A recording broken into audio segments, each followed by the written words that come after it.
ABC News, I'm Sherry Preston. That fragile pause in the fighting in the Middle East broken this morning by missiles. Jordan says it shot down 5 missiles launched from Iran, and CENTCOM says it took out missiles fired by Iran in what was called an attempted surprise attack.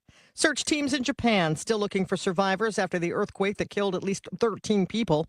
ABC News foreign correspondent Britt Clennett. Extensive damage to infrastructure. We're talking bridges, shrines collapsing, roads completely buckling, fires breaking out in damaged buildings, and hundreds of thousands of residents were told to evacuate the affected area, with thousands of emergency rescue teams trying to now survey the damage and contain it.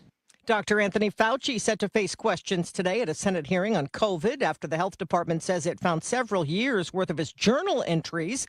In one, he seems to question the origin of the pandemic. This is ABC News.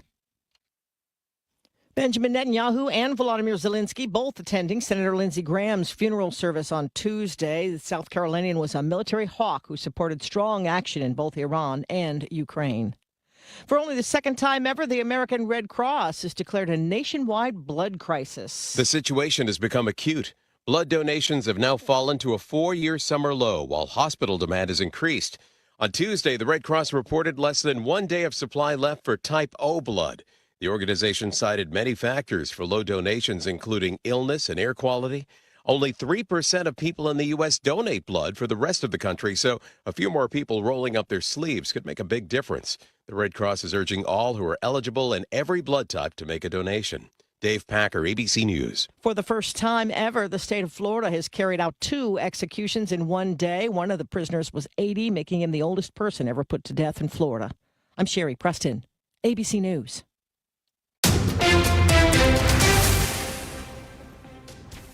It is now 6:02, and we've got clear skies. It's 70 degrees right now in downtown St. Louis. I'm Debbie Monterey. And I'm Tom Ackerman. We're live on YouTube, X, and Facebook if you want to follow along, and KMOX.com. The company born as the St. Louis Bread Company is now moving its headquarters to Massachusetts.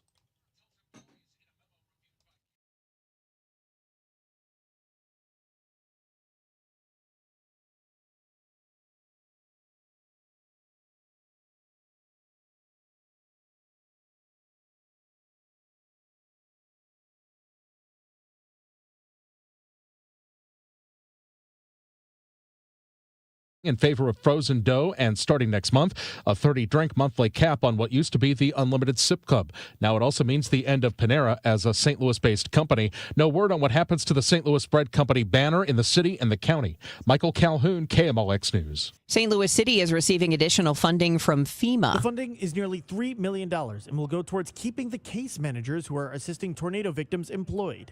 Mayor Kara Spencer says those employees were previously paid for by the city, and those funds were running dry. The funding that we had allocated here locally was really set to sunset here or run out in August, and so this allows us to keep that work going. However, how far will it help speed up the case manager workload? Numbers provided by a spokesperson for the city show around 1,000 individuals still in the system, with only around 10 case managers handling them.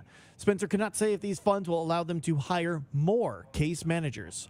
Sean Malone, KMOX News. Also in the news this morning, St. Louis County voters are less than a week away from deciding on whether to establish a 3.5% online sales tax.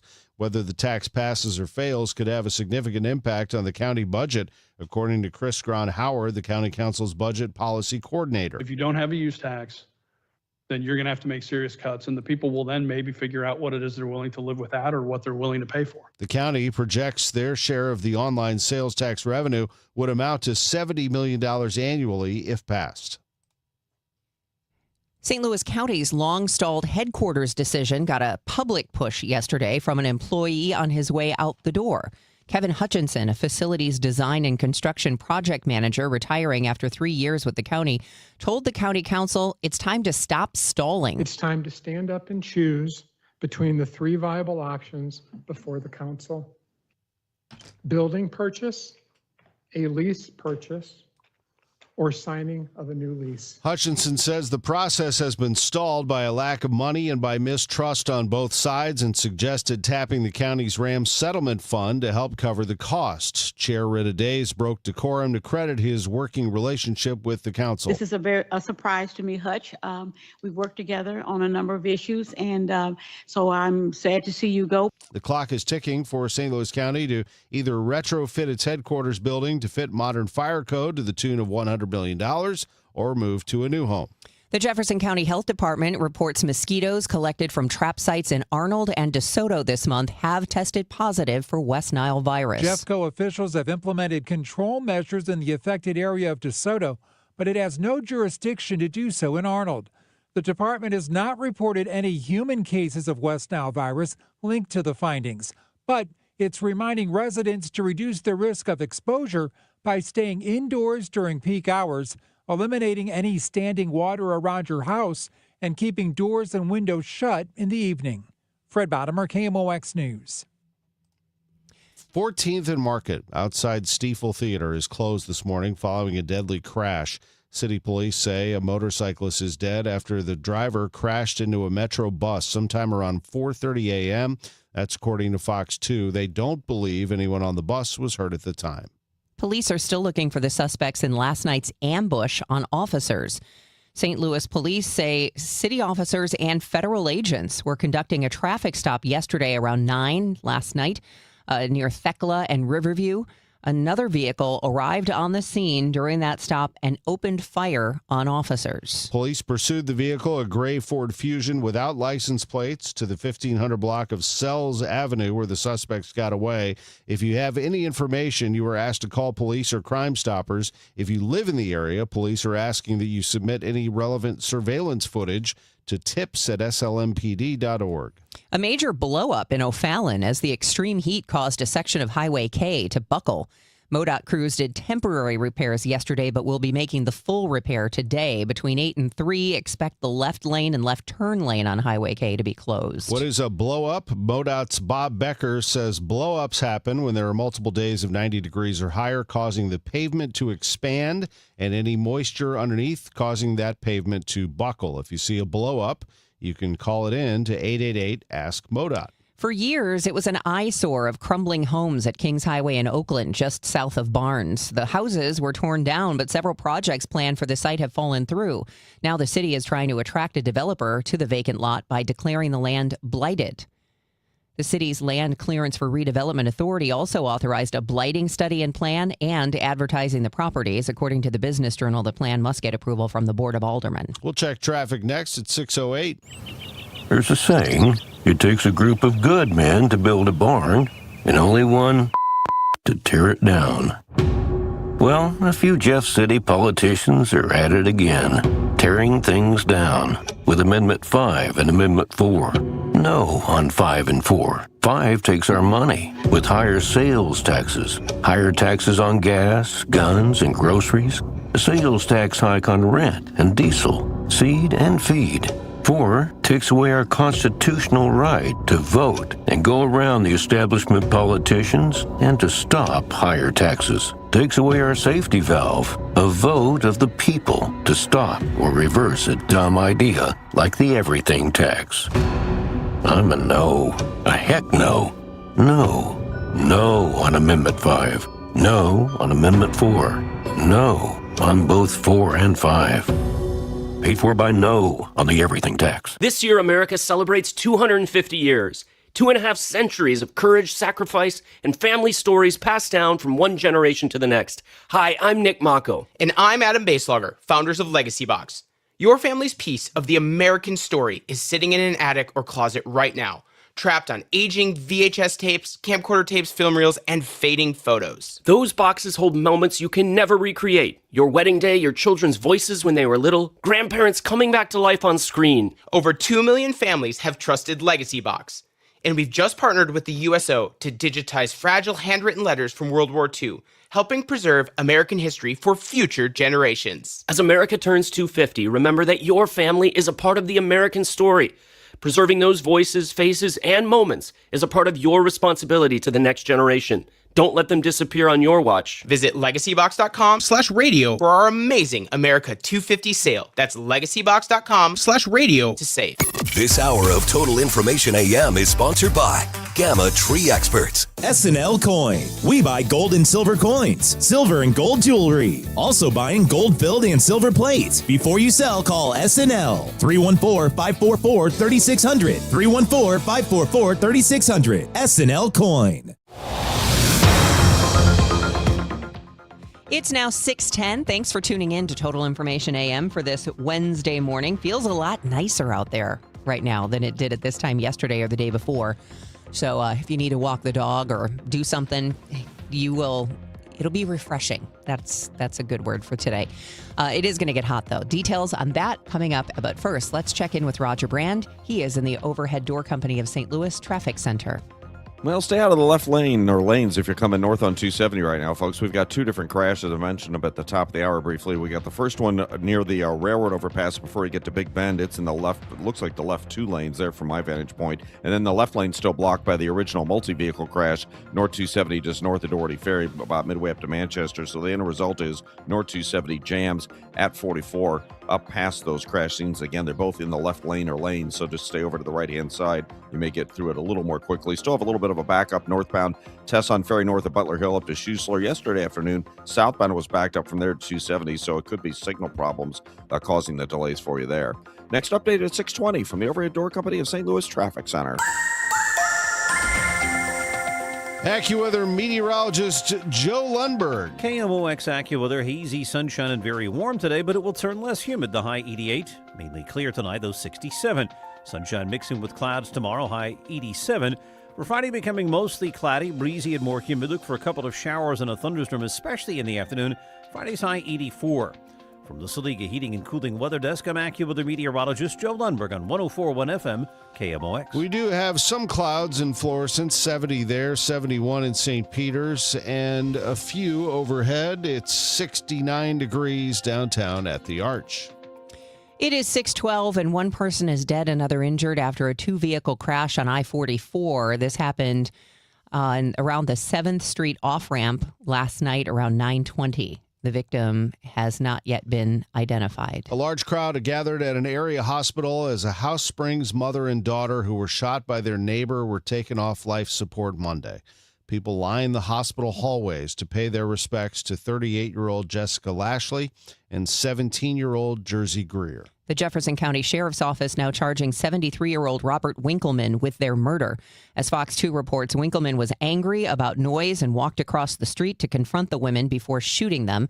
When police arrived, he shot himself. He remains in critical condition. The Union Pacific rails are humming again in the Eureka area following Sunday's coal train derailments. Eureka Fire Chief Scott Barthelmess says the railroad contractors repaired the tracks. One of the rail cars did hit a pier to the Lewis Road Bridge, and St. Louis County Highway Department still has that bridge closed. At this point, we as a fire service provider, we have a backup way to get back to the one home and the golf course that's back there, but I know the golf course right now is inaccessible to the general public. The Crescent Golf Course is right by that Lewis Road Bridge. As to damage, that's still being assessed. Maria Aquino, KMOX News. The fate of the Lewis Road Bridge is not known. St. Louis County Highway Department and Public Works spokesman Dave Roan tells KMOX there is no subdivision by the Crescent Golf Course. So it's basically golfers who would be using that bridge. It's not a bridge that your regular motorist would be taking unless he's going to golf or she's going to golf.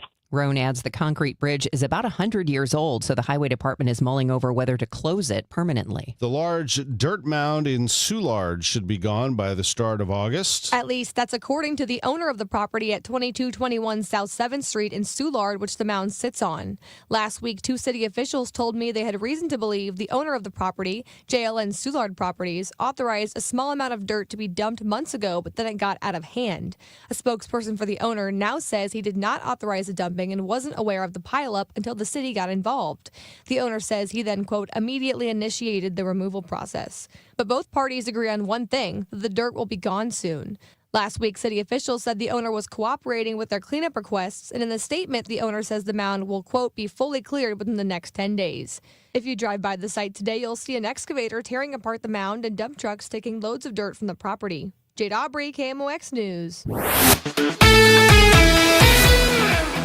Not a great night at the ballpark if you're a Cardinals fan. Cubs fans had a blast. Cardinals have struggled out of the gate against the Cubs with 2 more games to go. Let's get the latest from KMOX's Matt Pauley. The Cardinals are going through it. With their 10-2 loss to the Cubs, they've lost 9 of 12 since the All-Star break and are below 500 for the first time this season. The loss is largely a result of the normally consistent starting pitcher, Michael McGreevy, allowing 7 runs while recording just 5 outs, in addition to the team scoring just 2 runs. Manager Oliver Marmol says it's frustrating that multiple areas of the team letting down on any given night has led to the recent downturn. We've seen our pen give it up, not having the leverage lefty and JoJo is part of that, which it's just part of baseball. Guys end up getting hurt, unfortunately, as was the appendix. And it allows other people opportunity, but it's youth will at times rear its head, and you'll have games like we did on the road. This is one that we haven't seen with our starting pitching as far as McGreevy. So it's popped up in different areas, but it's not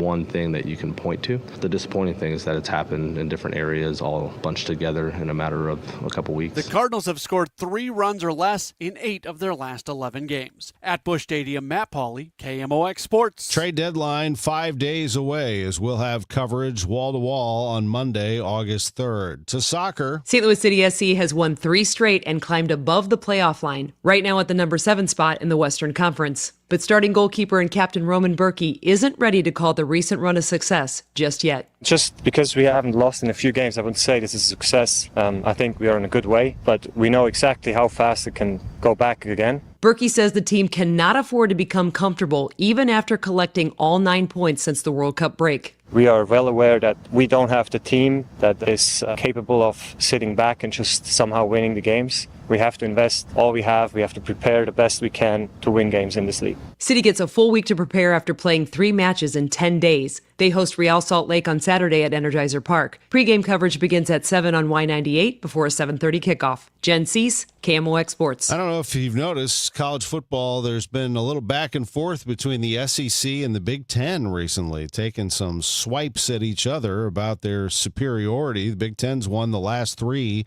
national championships, and the SEC hasn't appeared in any of those games. Here's Illinois coach Brett Bielema. I spent a couple of years in the SEC, was with Slive, and then transitioned to Sankey. And I just think about it now, everybody's going to have, opinions, and obviously they're going to draw the Big Ten, SEC, and all that goes around about that. But to sit in the room with both of those guys, I think with Tony and the vision and experience that he has, and to be in the room where Sankey, I know he's got to protect the SEC, and they kind of want to live in 2005 forever. But I think the forward thinking of where we are in college football is an awesome thing. So, there is Brett Bielema. More on that address coming up in a half hour. I'm Tom Ackerman on the home of the Cardinals, 104.1 FM. KMOX. Bill, you're an old politician. Yup, sure am. So you know the old-timers warned that someone trying to sell you a pig in a poke was a con man. Well, sure. Well, no offense, Tom, but your Politicians Amendment 5 is a pig in a poke, allowing politicians to raise our taxes without a vote of the people. And the Politicians Amendment 4 takes away our power to do anything about it. Well, let's look at what's really inside Forward 5. Oh, don't do that. 5 hits hardest seniors and those struggling financially with new taxes on services like doctor visits, in-home care, and rent. Sales taxes could more than triple. For up to 80% of Missourians, it's a tax hike. And Amendment 4 ends majority rule, effectively ending our power to stop corrupt and out-of-control politicians. Slick plan, huh? No, Tom. 4 and 5 are schemes that hurt citizens and transfer our power and our money to politicians and lobbyists. That's why I'm voting no on the Politicians Amendments 4 and 5. Paid for by Missourians for fair government. I always chuckle at the YouTube comments because we hit these algorithms and people discover us for the first time. People are like, hello, hi. Somebody said, WTH is this? And someone else said, OMG, it's the radio which does all the voices. Okay. Yes, this is called Talk Radio. That's Tom Radio, and I'm Debbie Radio. That's right. I'm going to tell you about trees for all of you on YouTube. If you look outside and you see, and you're in the St. Louis area, you have some trees that need to be taken care of, although with those comments that I heard, these are not people from the St. Louis area. But If you are, Gamma Tree Experts is going to take great care of you. You all know that here in St. Louis. Gamma Tree Experts, when it comes to tree care, they're the name in tree care. There is no question that when it comes to tree care, since 1954, Tim Gamma and Tom Gamma have carried on what their father Frank started back then. Excellence, family-run business, fully insured, horticulturists, urban foresters. They are the experts when it comes to trees and shrub care. This is Gamma Tree Experts. They're located all throughout the St. Louis area. You see their trucks. They're right here in St. Louis, and they will take great care of your home or business. Gamma Tree Experts. Your trees deserve the best care. Total Information AM. Debbie Monterey, Megan Lynch, Tom Ackerman on 104.1 FM KMOX. 6:20 time on Total Information AM for traffic and weather. Roger Brand is keeping his eye on things from the Overhead Door Company of St. Louis Traffic Center. Well, North 270 is still our trouble spot, Debbie, but it's getting a little bit better. This traffic reports a service of Steve Butts and the entire Crawford Butts family. They cleared the crash. I just heard him go back in service. They're the one we had at the railroad overpass before Big Bend, but they still have the one in the left lane, North 270, north of Doherty Ferry. So the end result is we still have a jam approaching 44, bumper to bumper, up about midway between Doherty Ferry and Manchester currently on northbound 270. So the jam's getting a little bit worse, but not too much. Hopefully they'll be able to clear that second crash, which was the initial one, shortly. Northbound Tesson Ferry still seeing a backup Butler Hill up through Schuessler. Yesterday afternoon, it was backed up southbound coming off the 270 ramp, so that leads me to believe it could be signal problems there. Other than that, the rest of the interstates look great. We had a car reported off the roadway westbound 64 near 25th Street, but no delays there. There are restrictions downtown for several blocks around 14th and Market. They're investigating a fatal motorcycle crash there. As America celebrates its 250th anniversary, Steve Butts and everyone at Crawford Butts Insurance wish everyone a safe and joyful summer. Proudly serving the community for generations. Happy 250th, America. Next update at 6:30 from the Overhead Door Company of St. Louis Traffic Center. AccuWeather's Joe Lundberg says we're looking at a nice day today, actually. The humidity finally is out of here for now. Low humidity, high of 88 degrees with hazy sunshine. Clear tonight, low 67. Tomorrow, sunshine mixing with clouds, high 87. We'll get more humid on Friday with a chance for showers and thunderstorms, especially in the afternoon, high of 84. Saturday, mostly cloudy and humid, couple of showers and a thunderstorm, a high of only 76 for Saturday. Currently, we have 70 in Florissant, 71 in St. Peter's, 69 downtown at the Arch. The news continues at 6:22. Some Illinois students will now be banned from using their phones during school. Illinois Governor Pritzker signing that bill into law, which will take effect at the start of the 2027-28 school year. Pritzker says teachers and students alike struggle with the distraction of cell phones in classrooms. Everywhere in Illinois, from Chicago to Carbondale, from Rockford to East St. Louis, I've heard the same things about this. Students are distracted. Parents have been concerned and have seen cyberbullying and, of course, the mental health impact that social media and phone usage are having on our kids. Students share that concern. The ban will be in place for K through 8th graders through the entire day, including lunch. Governor J.B. Pritzker has also signed a bill last week that officially recognizes gambling as an addiction in Illinois. Here's Carolina Garibay. The state now treats gambling addiction the same way it does alcohol and drug use disorders, updating the state's existing Substance Use Disorder Act. While the bill did not allocate any new funding for treatments, supporters say it makes it easier for the state to provide resources for those struggling with gambling addiction. Now the state can offer programs and support to compulsive gamblers and affected families. The state can also now provide additional training to addiction counselors and expand options for prevention services. President Trump went to a General Motors facility in Michigan this week to defend his aggressive tariffs. Detroit automotive expert Jeff Gilbert tells KMOX those tariffs did cost automakers billions. But on the other end of things, the Trump administration has saved the car makers billions of dollars by changing some of the fines for emissions violations and changing emissions rules, period. Auto sales are still strong, although Gilbert says many people have been forced into the used car market because average car payments for the new vehicles are hovering close to $800 per month. What will the Fed do with interest rates tomorrow? Dave Simons of One Private Wealth tells Chris and Amy there's rampant speculation, but no one is sure because Kevin Warsh, the new Fed chair, is silent about it. May go down as one of the most influential Fed chairmen in history. Not necessarily because he's going to be great and successful. He could be a complete disaster. I have no idea. I say that because he's already reshaping the Fed in a way that we've never seen in its long history. The usual summer slump in blood donations has hit a new concerning low, prompting the American Red Cross to declare a national blood crisis. This is only the second time the American Red Cross has declared a national blood crisis. Extreme heat, poor air quality, and widespread foodborne illnesses are believed to be the major factors in this current low donor turnout. Ann Vastmans is Regional Communications Manager for the American Red Cross. We obviously always need Type O. It's our universal donor. It is what is used in trauma when there's no time to type the patient to see what specific blood type they need. And so Type O is definitely needed. We do also really need platelets. Vastman says besides Type O, A and B negative blood is also needed. Fred Bottomer, KMOX News. As Missouri students prepare to return to the classroom, health experts are watching a gradual decline in kindergarten vaccination rates. MU Healthcare pediatric infectious diseases physician Dr. Amruta Padye says vaccination coverage for the measles, mumps, and rubella vaccine has fallen since the 2021 school year. If you look at the MMR vaccination rate, it has come down last year to 90%. So for diseases like measles, where you do need a substantial herd immunity, having low community immunity for these diseases allows them to spread. Padye tells Missouri Net the vaccination rate needed to help prevent measles outbreaks is generally considered to be 95%. A survey released this week reveals that 1 in 5 parents or guardians need their kids to help cover back-to-school costs.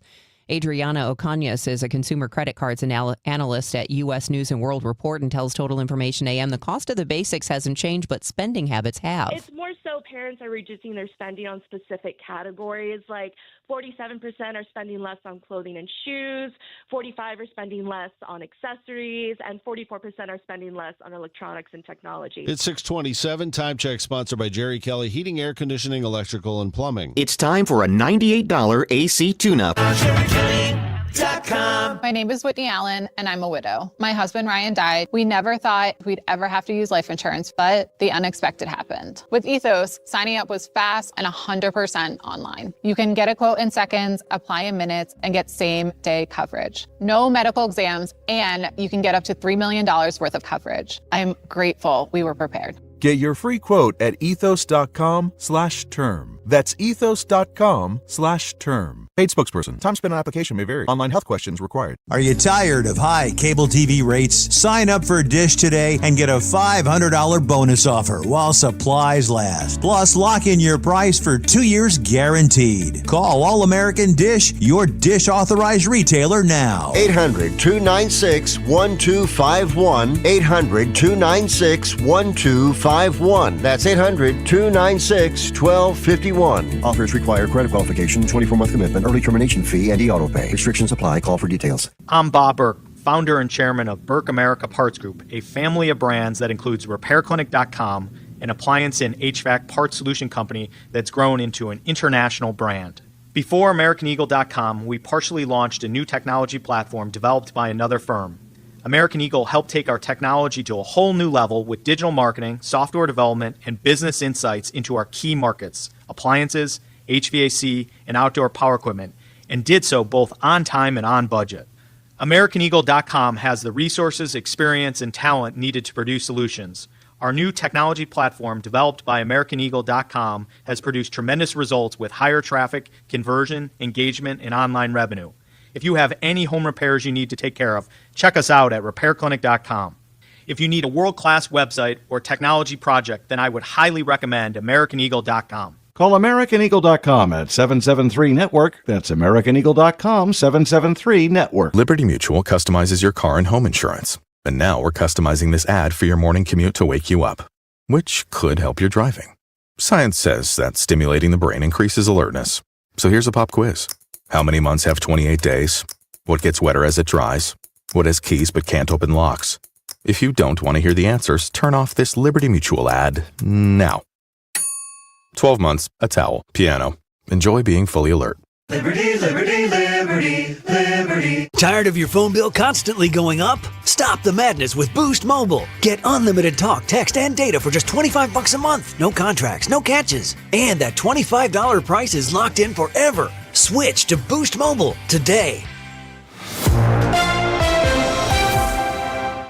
It is 6:30 and it's 69 degrees right now in downtown St. Louis. I'm Debbie Monterey. And I'm Tom Ackerman. Let's see what's going on in Roger Brand's world, overhead door company of St. Louis Traffic Center. Well, the northbound 270 has been the busiest spot this morning, Tom. If you're headed that way, we had a couple of crashes. We had the one north 270 that was just south of Big Bend at the railroad overpass there, and then the one that's still with us on north 270.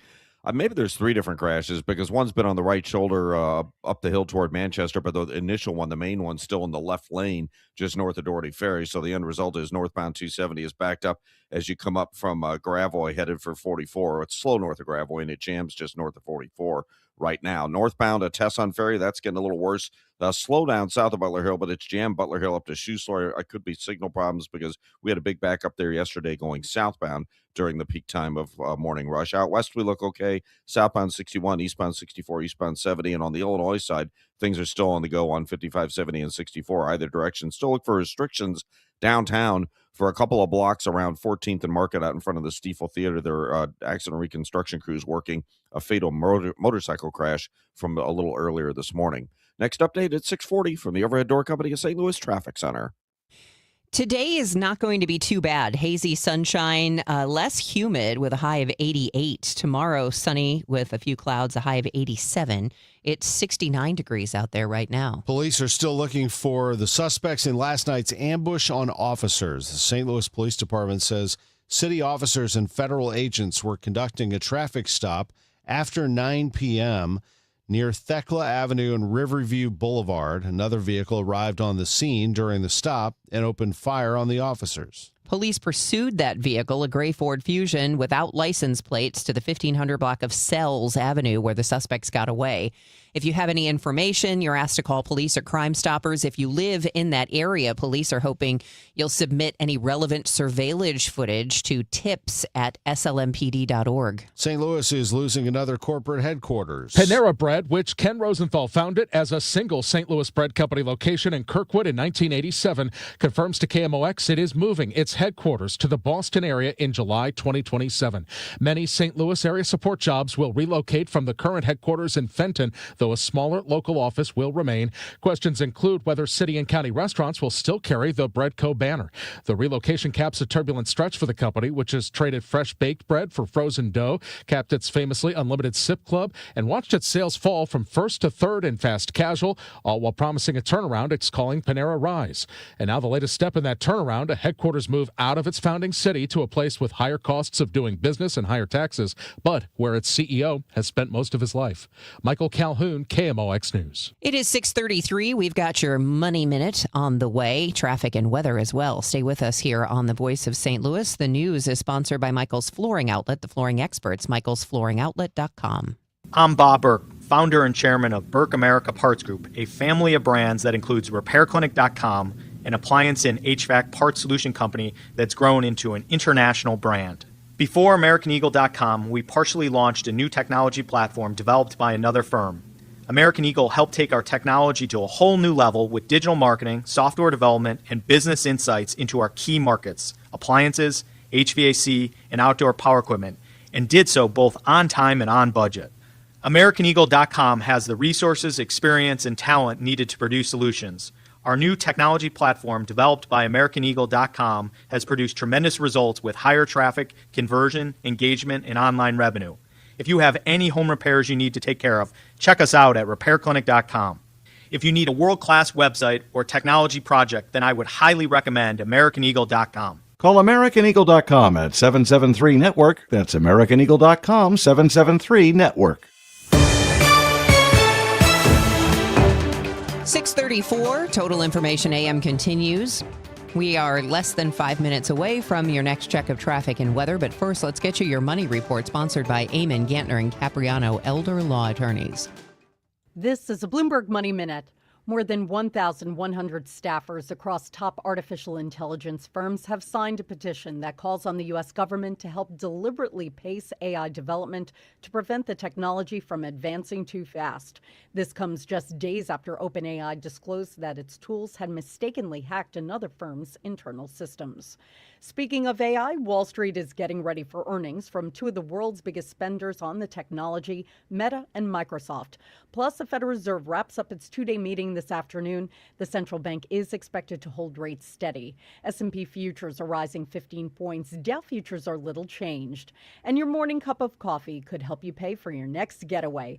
Delta and Starbucks are bringing back a popular loyalty perk. Starting August 5th, customers who link their Delta Sky Miles and Starbucks Rewards accounts can earn 1 airline mile for every $1 spent at participating Starbucks locations. Courtney Donahoe, Bloomberg Radio. When Donald Trump needs conservative votes to help pass his agenda for Missouri, Representative Trisha Burns never answers the call. Trisha Burns has missed 370 votes. Burns is bucking President Trump's priorities. Burns did not vote to stop DEI initiatives, prevent China from owning Missouri land, defund Planned Parenthood, and Burns did not vote to ban boys from girls' sports. Trisha Burns not showing up for Missouri and President Trump. Instead, Trisha Burns spends her time pulling pranks on the suicide prevention hotline. Yes, you heard that right. Trisha Burns lied to the police and staged a fake suicide emergency. She sent a series of messages to the hotline and said she, quote, had a gun to her head, end quote. When she got caught, she said there'd be no consequences because she's a politician.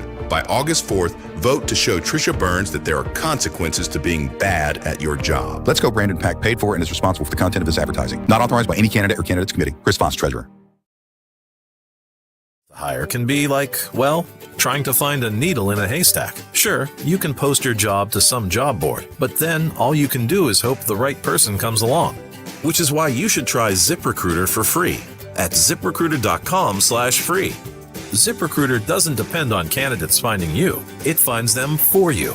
Its powerful technology identifies people with the right experience and actively invites them to apply to your job. You get qualified candidates fast. So while other companies might deliver a lot of hay, ZipRecruiter finds you what you're looking for. The needle in the haystack. See why 4 out of 5 employers who post a job on ZipRecruiter get a quality candidate within the first day. ZipRecruiter, the smartest way to hire. And right now, you can try ZipRecruiter for free. That's right, free at ZipRecruiter.com/free. That's ZipRecruiter.com/free. ZipRecruiter.com/free. ZipRecruiter. I'm Matt Morgan of Morgan & Morgan, America's largest injury law firm. I've had the privilege of seeing miracles, broken families rebuilt, every crash, every workplace injury, every medical mistake. Fighting back can work. We've gone toe-to-toe with insurance giants, and we've won a lot. Over $30 billion recovered. Size matters. Reputation matters. Results matter. There's only one Morgan & Morgan. The choice of a lawyer is an important decision and should not be based solely upon advertisements. Past results afford no guarantee of future results. Every case is different and must be judged on its own merits. Men, if you're suffering from erectile dysfunction or PE, you're not alone. Most importantly, you don't have to live with it. Paramount Men's Medical Center restores men's sex lives in just one visit. Their painless breakthrough treatments eliminate ED and PE, even when Viagra and Cialis don't work. Here's Dr. Simovitz, specialist in men's health. Paramount Men's Medical Center's painless breakthrough treatments eliminate ED and PE, regardless of age or medical history. 98% of patients see instant results right in the office. Men are now lasting longer than they ever imagined. And the best part, at Paramount Men's Medical Center, your consultation and first treatment are free. Qualified patients even get their testosterone checked free. Call 314-720-8444. 314-720-8444. Take control of your sex life. Call now. 314-720-8444. Nothing makes a gathering great like Eggland's Best Eggs. They're just so delicious with better nutrition, too. For us, it's eggs any style, as long as they're the best. Eggland's Best. Better taste, better nutrition, better eggs. Today, the Cards, the Cubs. Ameren Total Access 550. First pitch 6:45. Cardinals Radio. 104.1 FM KMOX. U.S. forces across the Middle East are on high alert after a surprise attack by Iran, breaking a days-long pause in the fighting. U.S. Central Command says Iran fired multiple ballistic missiles, but says all Iranian missiles were successfully intercepted. Axios reports the target was a U.S. base in Jordan.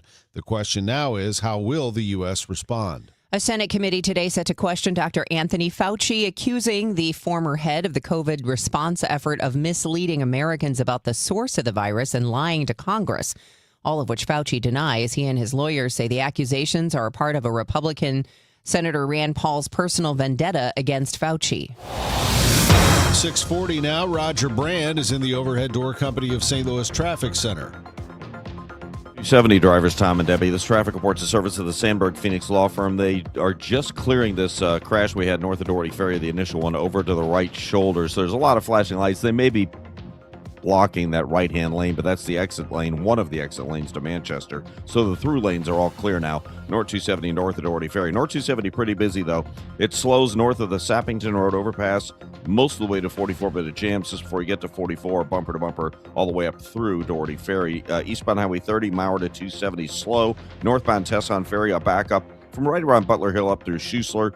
Yesterday afternoon, there was a jam southbound. It could be signal problems there. Southbound 61, slow south of Wensfield Parkway down to the eastbound 70 ramp. And on the Illinois side, starting to see a little bit of a slowdown on eastbound 5570 between 203 and 111 in that construction zone. You may still find restrictions downtown for several blocks around 14th and Market, where we had an earlier fatal motorcycle crash accident. Reconstruction crews on the scene. Next update at 6:50 from the overhead door company of St. Louis Traffic Center. Sandberg Phoenix serves your business in litigation, intellectual property, and products liability. We're more than a law firm. We're committed to your success. Learn more at sandbergphoenix.com. The choice of a lawyer is an important decision and should not be based solely on advertising. 6:41, time to check in with our AccuWeather meteorologist, Joe Lundberg, and I'm sure people can feel the difference stepping out the door this morning. Yeah, it just feels different. Yesterday morning at this time, Debbie, we were 80 plus across the area on our way to a high of 90 or so. Today, we're starting out much closer to the 70-degree mark, and the humidity is only beginning to go down. I think it will go down steadily throughout the day today. We're expecting a high of about 88 with lots of sunshine, some haze in the atmosphere, too. That's from that northwest wildfire smoke being dispersed through the area. Overnight tonight should be clear, 67 our low. That sun will mix with clouds tomorrow, about 87. Gets a little cloudier Friday and more humid. Look for a couple of showers and a thunderstorm weighted to the afternoon and nighttime hours, the high 84. And probably a couple of showers and maybe a thunderstorm Saturday, the high only 76. Some sun returns Sunday, but still cooler than average, only 81 with a chance of a shower or thunderstorm. 72 at St. Peter's, 71 in Florissant, 73 with clear skies downtown at the Arch. From the Saliga Heating and Cooling Weather Desk, I'm AccuWeather meteorologist Joe Lundberg on 104.1 FM KMOX. Thank you, Joe. It's 6:42, sports in 3 minutes. With Ukrainian President Volodymyr Zelensky overlooking the floor, the Senate overwhelmingly advanced a Russia and Iran sanctions bill named in honor of the late Senator Lindsey Graham. Republican Senator Jim Risch of Idaho voted to support the sanctions. And it's taken a long period of time to get where we are, but this is the right thing to do at this time, and it's going to get a big vote before it gets out of here, and we're all happy to see that happen. On Capitol Hill, President Trump's nominee for Director of National Intelligence, Jay Clayton, was confirmed by the Senate last night along party lines. We get the details from ABC's Sophie Flay. At a hearing this month, Clayton repeatedly refused to say that Joe Biden won the 2020 election, saying only the election was certified. Who won the 2020 election? I think I've answered the question. We can keep doing this. Well, we're going to keep doing it because you're not being honest and forthright. I'm not going to engage in the theater. Clayton inherits an intelligence agency that's being downsized. The acting director he's replacing announced yesterday a 30% staff reduction from just weeks ago. Lawmakers are now requesting details about those cuts. Acting Attorney General Todd Blanche faces a critical test on Thursday when the Senate Judiciary Committee votes whether to advance his nomination to the full Senate. Senators John Cornyn and Tom Tillis still haven't said if they plan to vote for Blanche, and he needs both their votes to advance his nomination to the full Senate. Both men want to see Blanche put into writing that the Department of Justice's so-called anti-weaponization fund won't move forward. The questions about Blanche's future come as Democrats on the Senate Judiciary Committee are demanding Blanche to explain the controversial decision to issue a series of now withdrawn subpoenas to New York Times reporters. Blanche previously testified that he approved those subpoenas. Peter Haralambous, ABC News. eBay agreeing to a multi-million-dollar settlement after some of its employees were found to have harassed and stalked a Massachusetts couple. eBay and some of the company's former executives have agreed to pay out $56 million to Ina and David Steiner.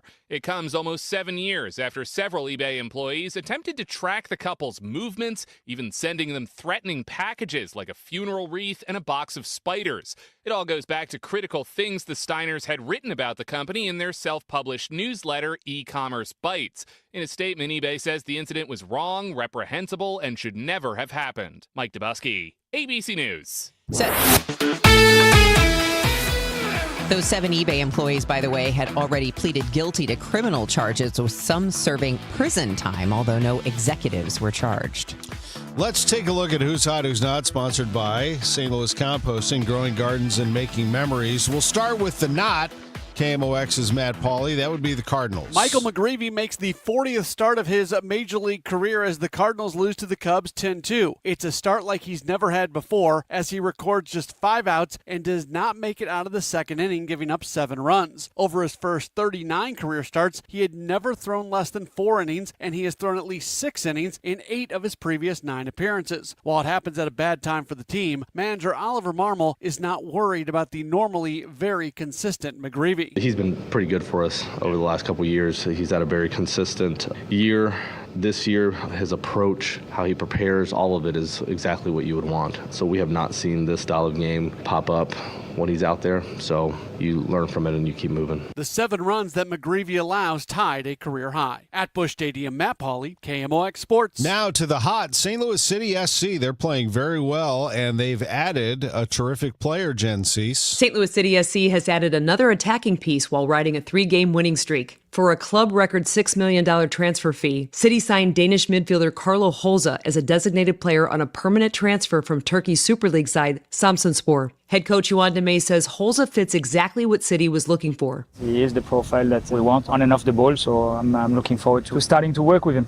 And Demey says Holza's versatility could allow him to fill several roles. I like his flexibility. I think he's got the ability to play in different positions. Played wide as a winger, he can play as a 10 in between the line. He's played as second forward as well. I also think he could play in a double pivot. Gives us like a lot of things to think about, and I'm looking forward to it. City also recently signed Romanian attacking midfielder Alexandru Matan. The club hosts Real Salt Lake on Saturday. Pre-game coverage begins at 7 on Y98 with kickoff at 7:30. Jen Cease, KMOX Sports. Now to college football, where Illinois coach Brett Bielema gave his address at Big Ten Media Days. Very excited to be here. This is a huge flashback. I actually came here in 1991, I believe, to this hotel as a player representative at the University of Iowa with Hayden Fry.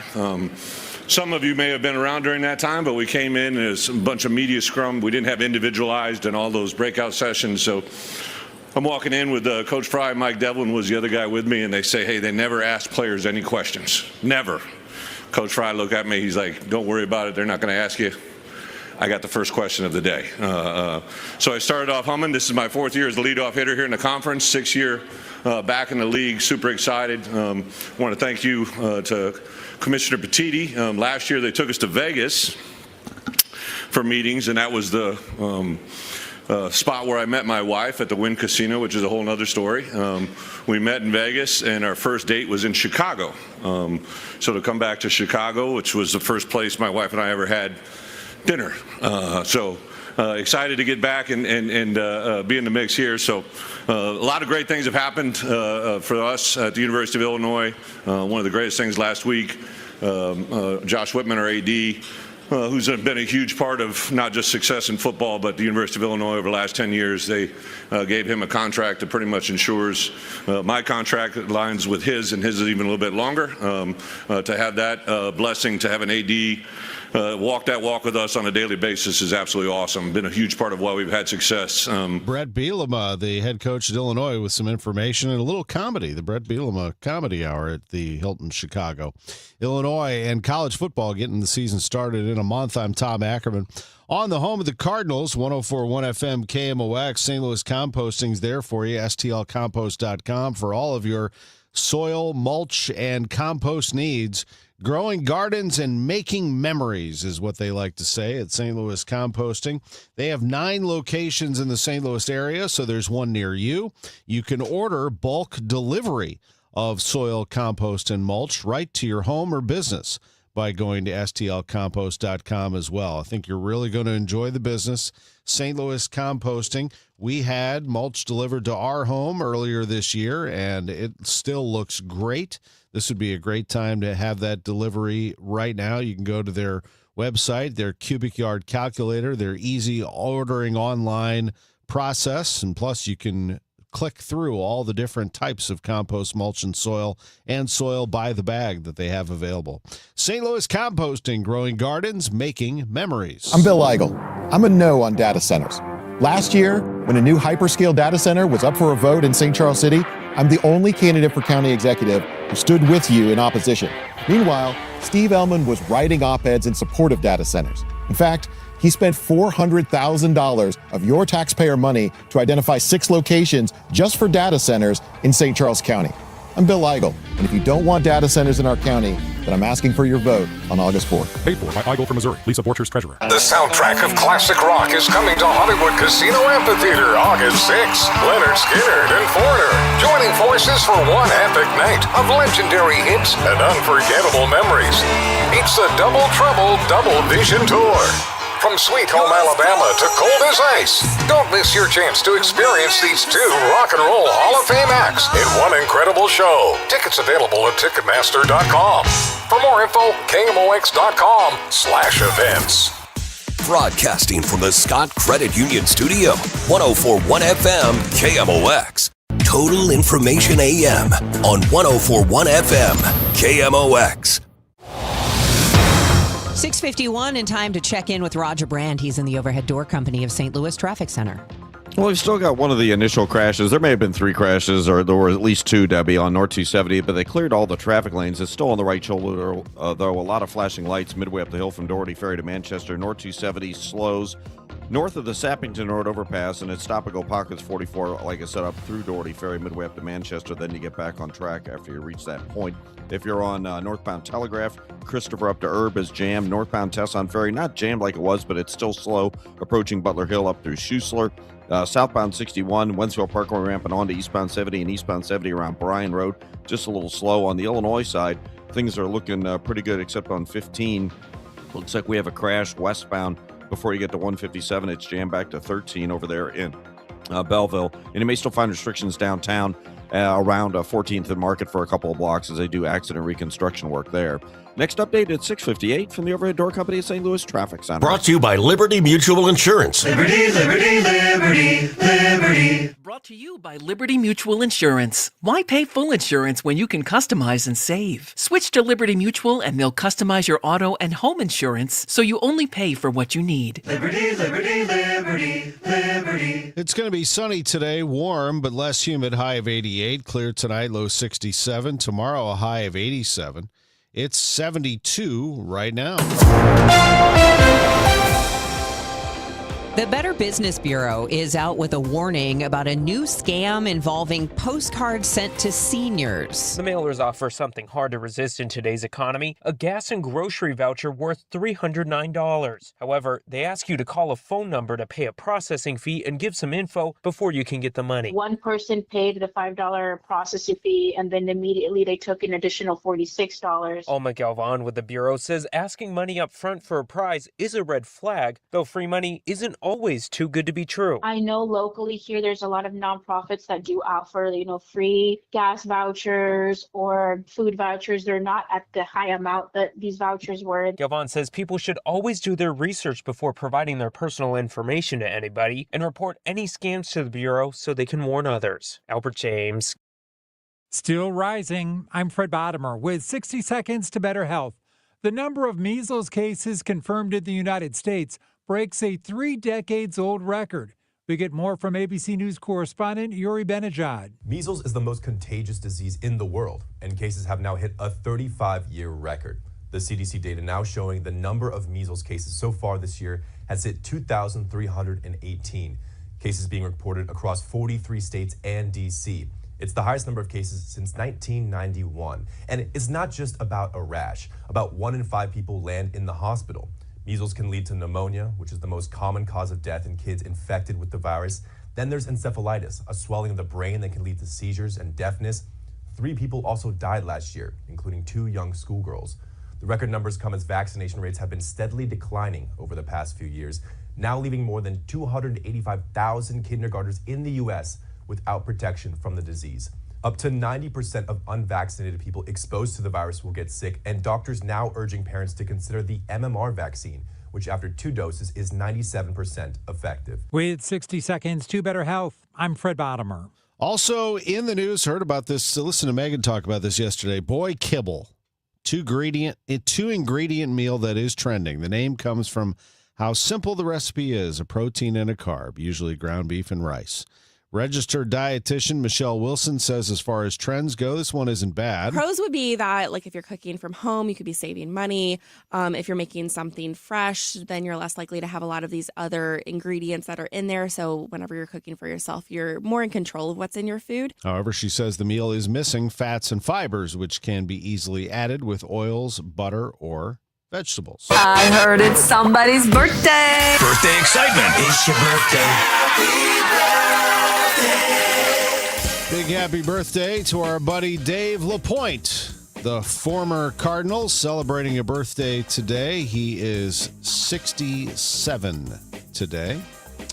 And a happy birthday to him. We love Pointer. The birthday shout out is sponsored by Renner Garage Door, RENNER, forward and back. Happy birthday wishes going out to Sheila Harris Wheeler. Happy 24th, Alec Jenkins from Babu and the family. Linda Carney is celebrating, so is Joanne Pickett. Happy 16th to Chase Ziller. And happy birthday wishes to Scott Mosby. The best birthday ever. You know how old McKelvey Homes is? They've been around since 1898. That'd be 128 years old. And they've been going strong ever since. McKelvey Homes, Missouri's oldest home builder. I've known their president, Jim Brennan, for a long time. And, you know, they give back to the St. Louis community. For every home they sell, they donate $1,898 in honor of that year they were founded. McKelvey's known for quality and for taking care of you every step of the way. You make the call, and they'll build a home that you love. Strawberry Farms is open in O'Fallon, Missouri, east of Highway K on Mexico Road. Walking trails, a lake, wooded lots, and a playground. That's a nice way to live. The display is now open at McKelveyHomes.com. You can see it. Move up to McKelvey. You might want to check out Post Farms in O'Fallon as well. It's right there. 2 pickleball courts, scenic lakes, open green space, and a playground. Wentzville schools. Quick access to 364, 64, and 70. I'm telling you, McKelvey Homes has always done it, and they continue to do great things with homes and home sites in the St. Louis area. Move up to McKelvey. Closeout season is heating up at Seidenstricker Partners with sizzling hot summer savings on John Deere compact tractor packages. For a limited time, get $3,500 off the S&P price on a John Deere 2025R with a loader, plus 0% financing with 0 down. Find compact tractor package savings at snpartners.com. Seidenstricker, your partner for the land. Offer valid through 8/31/2026. Some restrictions apply. See dealer for details. Registered lobbyist Mike Deering is not the kind of guy you want in the state Senate. Did you say he was a registered lobbyist? Sure did. When conservatives like Tricia Burns tried to pass a bill to take back the 300,000 acres in Missouri allowed to be controlled by China, lobbyist Mike Deering testified against it. When conservatives like Tricia Burns fought alongside Missouri cattlemen to require foreign beef to be labeled, lobbyist Mike Deering testified against that too. While conservatives like Tricia Burns are fighting to protect your farmland from being paved over by data centers, lobbyist Mike Deering described Google's Montgomery County hyperscale data center as a very positive thing. Deering also endorsed liberal Democrat Chris Koster for governor and openly mocked President Trump. Registered lobbyist Mike Deering, anti-Trump, pro-Democrat, bought out by foreign ag interest, and in love with data centers. Take down data center Deering on August 4th. Vote America First conservative warrior Tricia Burns for state senate. Paid for by Mo Constitutional Conservative Council PAC, Scott Lady Treasurer. Here's Roger Brand and the Overhead Door Company of St. Louis Traffic Center. Well, Debbie, the only delays we have are North 270 south of Gravois, pockets of stop and go up through Manchester because of recent crashes. Next update at 7:10 from the Overhead Door Company of St. Louis Traffic Center. Going to be less humid today with a high of 88 degrees. I'm Tom Ackerman, and these are the stories making news coming up after ABC News at 7 o'clock. A 40-year St. Louis company says it is moving headquarters. When is a sandwich more than just a sandwich? When it's made with fresh baked bread from St. Louis Bread Company. I'm Michael Calhoun with the latest. You may remember the story last week about a large mound of dirt in Soulard. I'm Jade Aubrey, and I'll give you the latest updates next hour. News, talk, cards. KMOX AM St. Louis, KMOX FM Hazelwood. Always live on the free Odyssey app. It's 7 o'clock. ABC News, I'm Sherry Preston. Missiles flying again in the Middle East. CENTCOM says it shot down several missiles fired from Iran. Jordan says it intercepted missiles as well.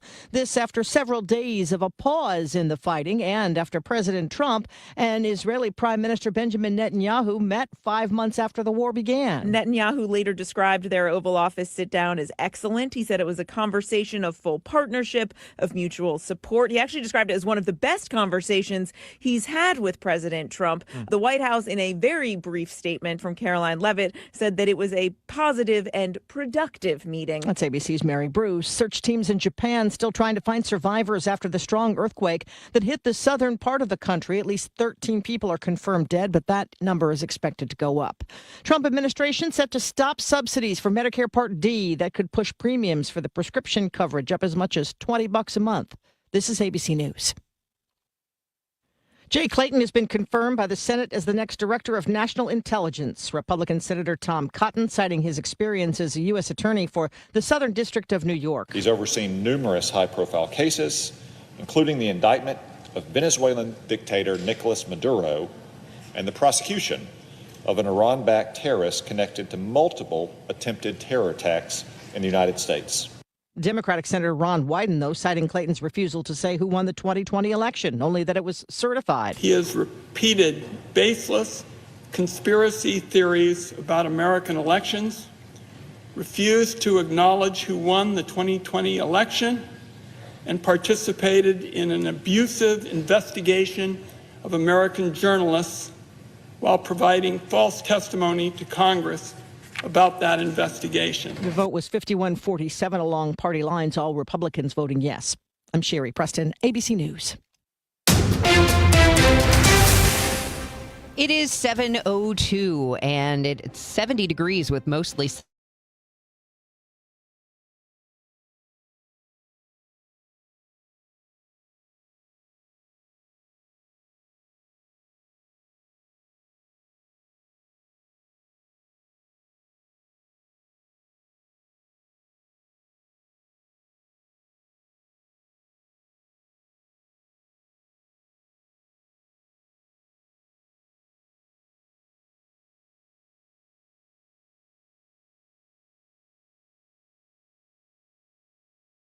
And next month's being unlimited, capping members at 30 drinks a month. Panera Brands moving its headquarters from St. Louis to the Boston area. Michael Calhoun, KMOX News. 14th and Market outside Stiefel Theater has been shut down because of a deadly crash early this morning. City police say a motorcyclist is dead after the driver crashed into a Metro bus sometime around 4:30 this morning. They don't believe anyone on the bus was hurt. Police are still looking for the suspects in last night's ambush on officers.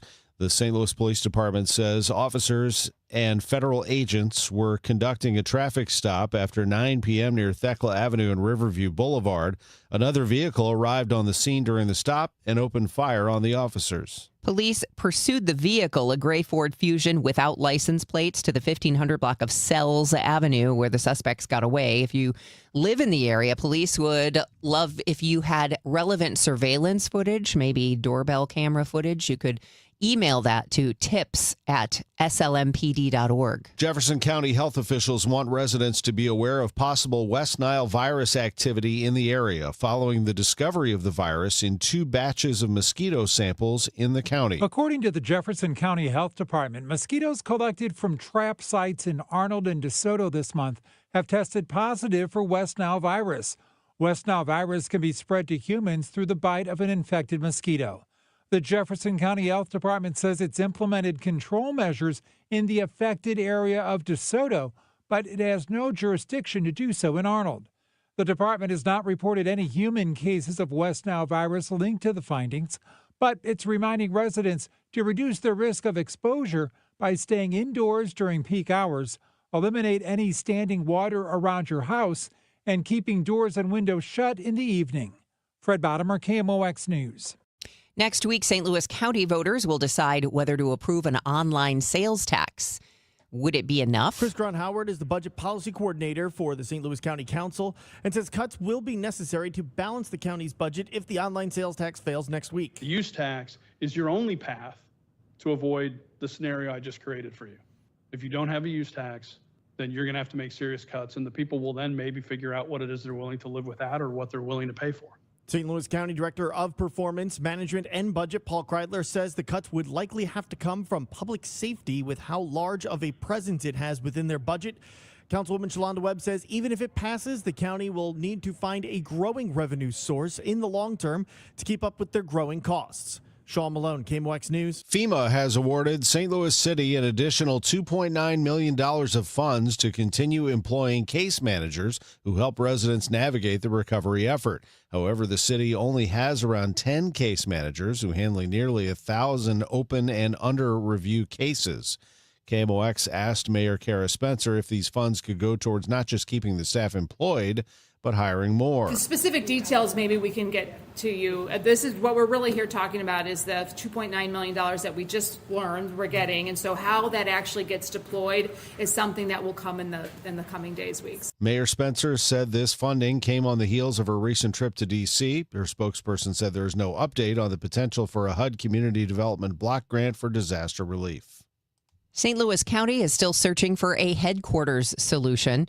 A retiring county facilities project manager has an idea for county council members to finally resolve the office space question. Tap into the county's RAM settlement money.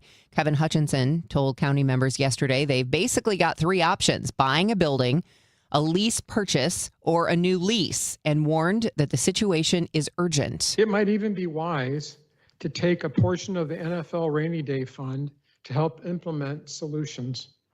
Because it's my personal thought that it's already raining and it's beginning to flood right now. The council and administration have been criticized for tapping that Rams fund to just balance the yearly budget.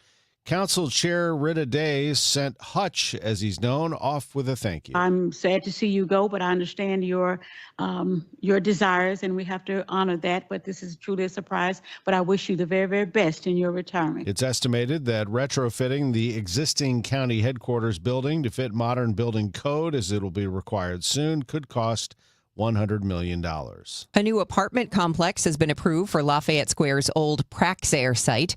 That corner lot on Jefferson and Choteau has been mostly empty since Praxair moved their operation to Cahokia in 2006 after a fire caused major explosions. The city's preservation board approved plans for 2000 Missouri, a 6-story building of apartments and ground floor retail, according to the Business Journal. 2 other apartment buildings have been built on other portions of the property over the past 3 years. It's 7:08. Traffic and weather next. Can you believe politicians nearly doubled state spending since 2019? Yeah, that's twice the rate of inflation. What do we get for all that extra spending? Nothing. Yeah, and get this, over 200 loopholes are buried in our tax code, written by lobbyists for wealthy corporations. Our tax code is rigged against us. We get taxed on our paycheck, our home, everything we buy. I guess somebody's got to pay for all that spending. That's why we need Amendment 5. It puts politicians on a leash. Forces them to cut taxes and control spending, whether they like it or not. Amendment 5 closes the loopholes, eliminates income taxes, cuts property taxes, and gives $3,000 a year to average working families. We decide, not the politicians. Amendment 5 is the biggest tax cut in Missouri history. I'm voting yes on Amendment 5. Paid for by Missouri Promise PAC. Mark Ellinger, Treasurer. Well, it's official. My friends have all switched to Pure Talk because I told them they could save a bunch of money on a super reliable high-speed network with unlimited data. And because they're my friends, they trust me. As for the rest of you, well, Pure Talk understands that even though you might like me, you're not just going to take my word for it, nor should you. For that reason, and for a very limited time, Pure Talk is offering any of their plans for just $15 a month for the first 3 months, including their top-tier unlimited plan that normally sells for $65 a month. Think of it like a test drive, a super simple way to save $150 while you kick the tires on Pure Talk's blazing fast network, and a fine way to see for yourself why I switched from Big Wireless, along with a few 100,000 of my closest friends. Dial pound 250, say Mike Rowe, and be connected to Pure Talk's friendly U.S. customer service team. Again, dial pound 250, say Mike Rowe, and let the savings begin. This hour of Total Information AM is sponsored by Gamma Tree Experts. It's 7:10. This is Total Information AM. I'm Debbie Monterey, along with Tom Ackerman and Roger Brand in the Overhead Door Company of St. Louis Traffic Center. Well, the biggest delays we have, Debbie, are still on northbound 270. That's where we had some of our first troubles of the morning. And I still see some flashing lights, not as many, but there's still a few vehicles, emergency vehicles on the shoulder, northbound 270, south of Manchester. We had 2 or 3 earlier crashes. I never could tell for sure, 2 for sure. But anyway, one of them is still there on the shoulder before Manchester. So traffic is slow approaching Gravois.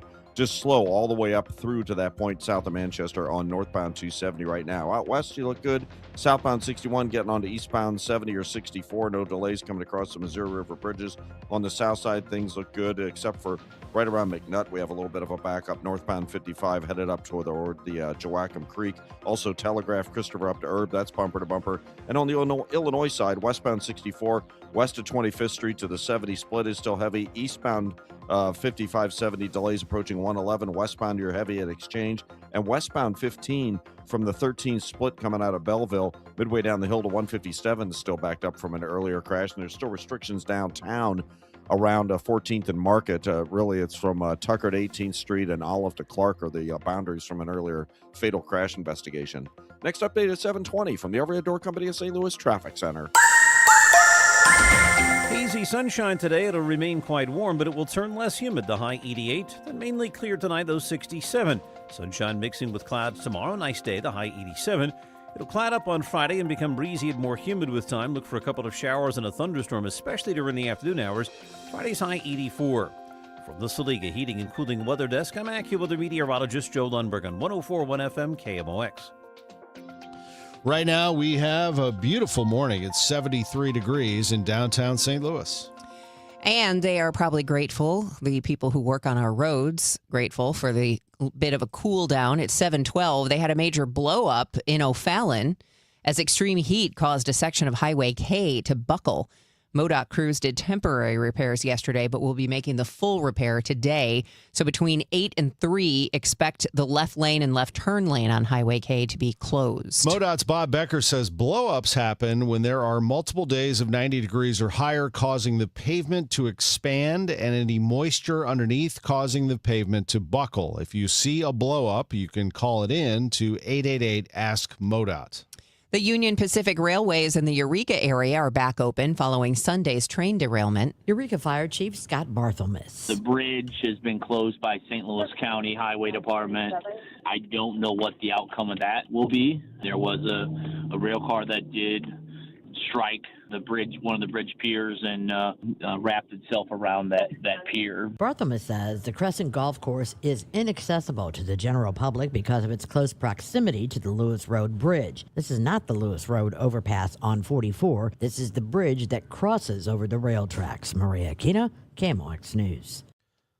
It is closed now and has been since Sunday after the coal cars derailed. St. Louis County Highway Department and Public Works spokesman Dave Roan talking with KMOX about the fate of the Lewis Road Bridge by the Crescent Golf Course. It's a very old bridge.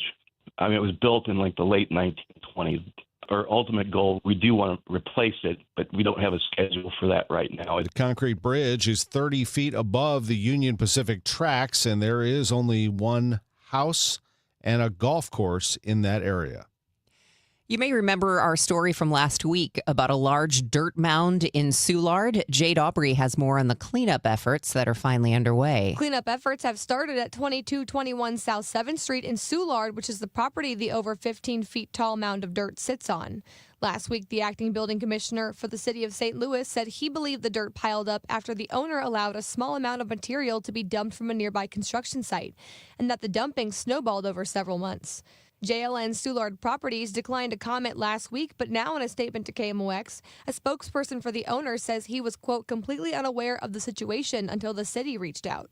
He says a contractor from a different project used the site without authorization and that the mound will be cleared within the next week to 10 days. Today, a crew is on site and taking truckfuls of dirt from the property. Jade Aubrey, KMOX News. Well, if the hot weather has you down, you can start thinking about winter.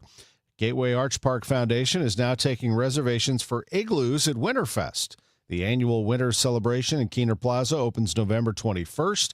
Executive Director Ryan McClure says Winterfest and the igloos have become a tradition, from family reunions and holiday card photos to other milestone moments.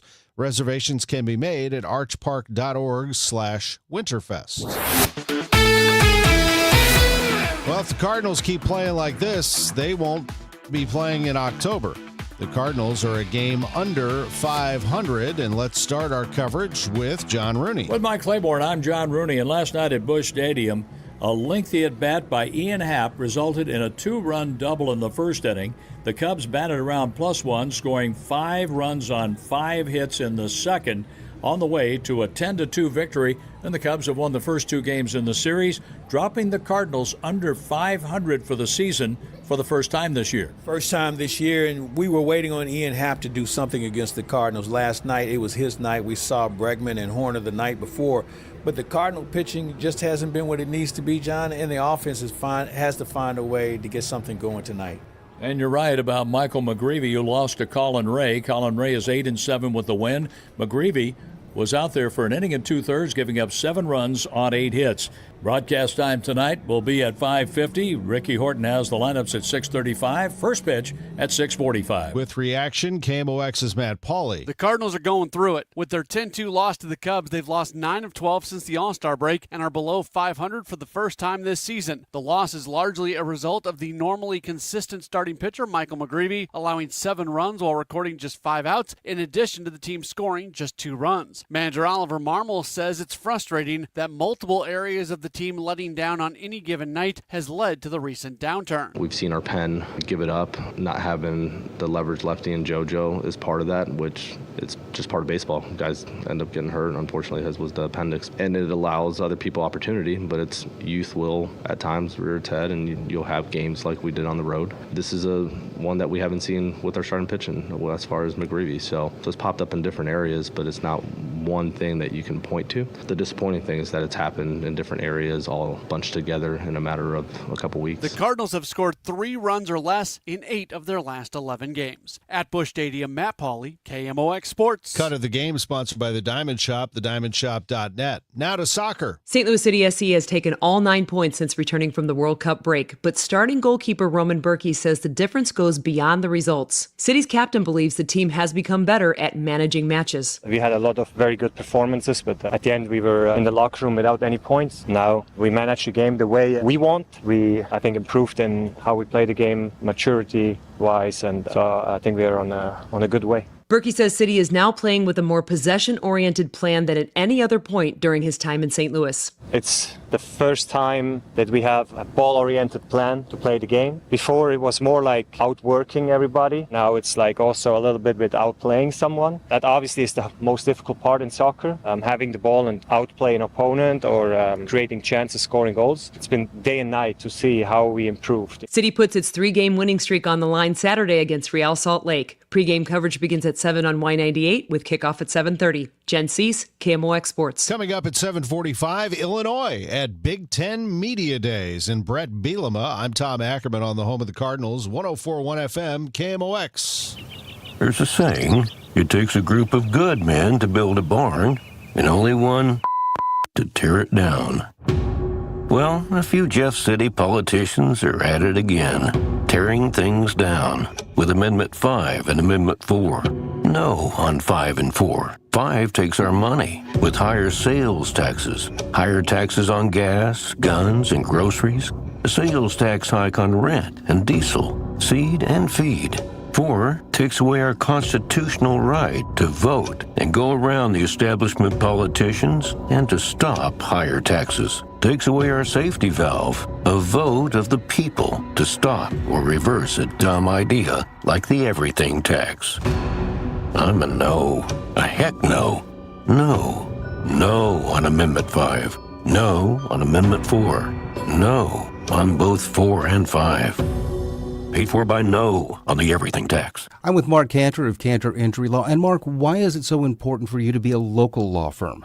Well, being local means more than just advertising here, more than just a billboard on the highway. It means showing up here. It means supporting local events and local charities.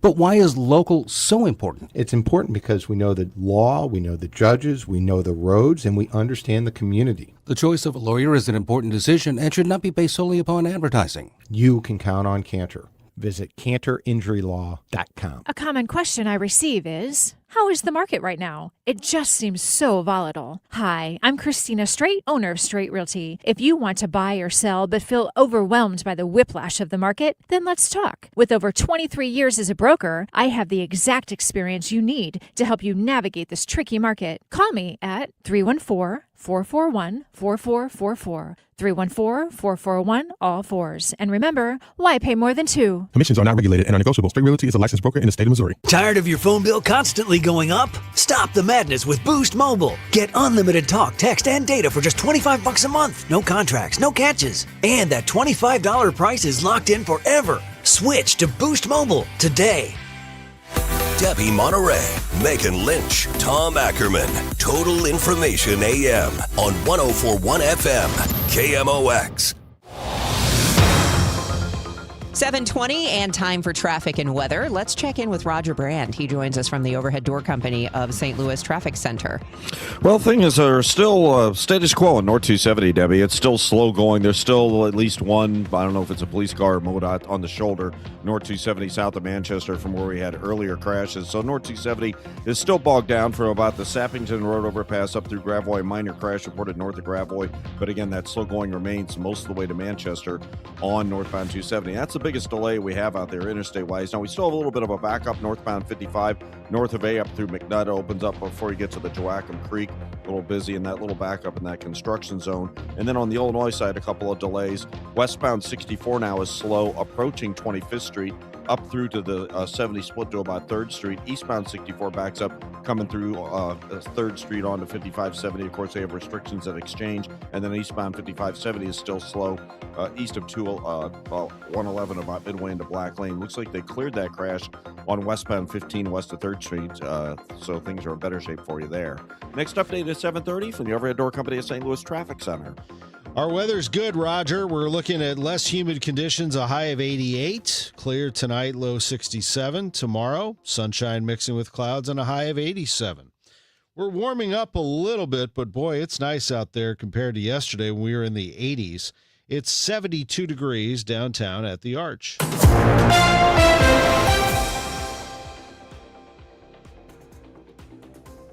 Principals are experiencing disruption that smartphones create throughout the school day. That's Illinois Governor Pritzker saying legislation he has signed will prohibit cell phone and personal devices being used in all public schools statewide. Parents have been concerned and have seen cyberbullying and, of course, the mental health impact that social media and phone usage are having on our kids. Students share that concern.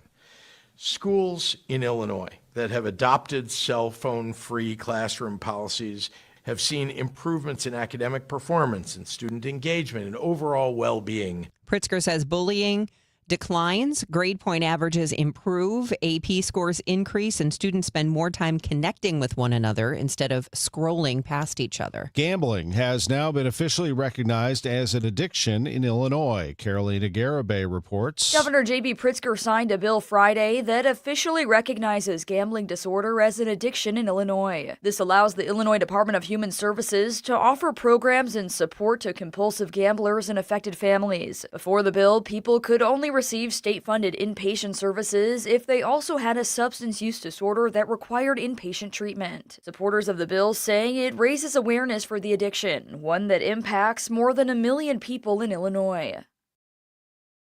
For only the second time in its history, the American Red Cross has declared a national blood crisis. The number of donations coming in are not keeping pace with hospital demands.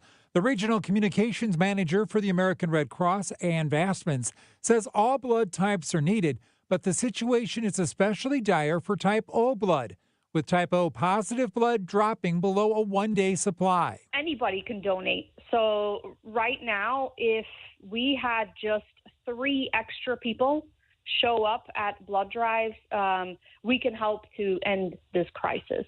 So that's 3 extra people. So, grab your mother, grab your brother, your cousin, your best friend, and go and donate together. Make it a family affair. Extreme heat, poor air quality, and widespread foodborne illnesses are believed to be the major factors in this current low donor turnout. Fred Bottomer, KMOX News. As students in the state of Missouri get ready to head back to the classroom, health experts are reminding parents to make sure vaccinations are up to date. The message comes as the United States experiences its highest number of measles cases in more than 35 years. MU Healthcare pediatric infectious diseases physician Dr. Amruta Padye says the MMR vaccine rate came down last year to 90%. So for diseases like measles, where you do need a substantial herd immunity, having low community immunity for these diseases allows them to spread. So the threshold generally for measles we think of as being 95%. According to reporting by Johns Hopkins University, measles cases in the United States have now topped 2,000 for a second straight year. That's a sharp increase from the few dozen to few hundred cases typically reported annually since measles was declared eliminated in 2000. 1 in 5 parents need help from their own children to buy back-to-school items, according to a new study that came out Tuesday. Adriana Ocañas is a consumer credit cards analyst at U.S. News & World Report and tells KMOX that was a surprising number. I was able to kind of see a little bit of a difference as well between the income that parents and guardians have. It depends on how much the household income is. For example, more children of those coming from a household income of over $150,000 are expected to contribute financially compared to children of those with a household income of under $50,000.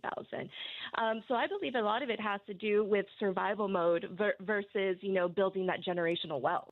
The University of Missouri system has received a massive federal grant to help rebuild America's domestic critical minerals supply chain.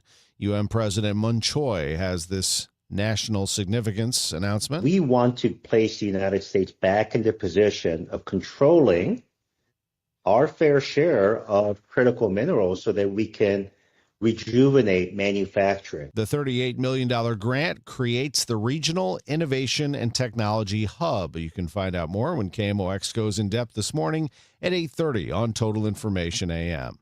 Tonight's your last chance to catch a free concert at the Missouri Botanical Garden. The last summer concert starts at 7 and features the Bedlam Brothers, a local blues, rock, and folk band, and ASL interpreter will be on site. It is 7:27, and the time check is sponsored by Jerry Kelly Heating, Air Conditioning, Electrical, and Plumbing. It's time for a $98 AC tune-up. Congress doesn't need more politicians.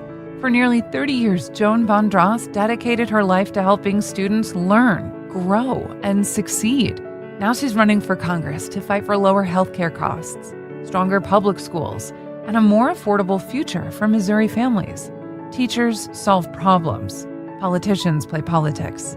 I'm Joan Von Dross, Democrat from Missouri CD2, and I approve this message. Vote for me on August 4th. Paid for by Von Dross for Congress. Everyone needs to have at least one person in their corner in life. When you don't, it's an extremely lonely and frightening place to be. But knowing you have that one person gives you peace and hope. I'm John Morgan of Morgan & Morgan. Since 1988, myself and my firm have been in so many corners for so many clients for so many years. We became the largest injury firm in the world for a reason, and it's not even close. We fought like hell for you. We fight the bullies, automobile insurance companies, the makers of unsafe products, medical providers who injured or killed their own patients. It has been such an honor and made my life complete. If you ever need us, it's easy. On your mobile device or computer, visit forthepeople.com, and then we get to work 24/7. Whether you're hurt in a car crash, injured on the job, or have questions about your Social Security, we're here for you. Morgan & Morgan,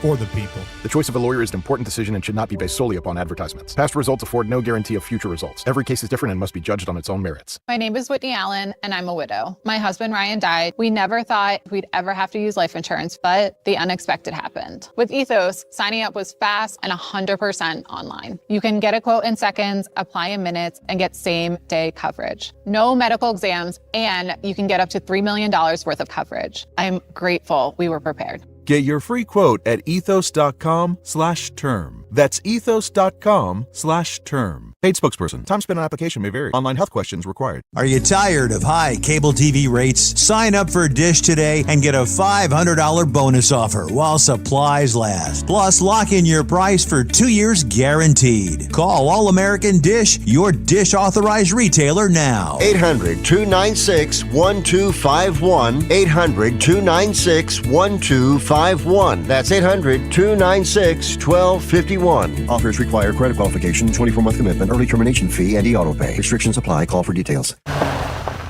Oh, hey, Sarah. Did you hear my daughter Katie got Camper of the Week? That's a big deal. We got a big deal too, right, Mom? Honey, shh. What's that? Okay, that Hyundai Santa Fe, I only paid. Nice. Deal's so right, it almost feels wrong. The Hyundai Getaway Sales Event. Get 0% APR for 60 months, plus 0 payments for 90 days, or 1.9% APR for 72 months on the Hyundai Tucson, Santa Fe, or Santa Fe Hybrid during the Hyundai Getaway Sales Event. Hurry, offer ends August 3rd. Call 562-314-4603 for details.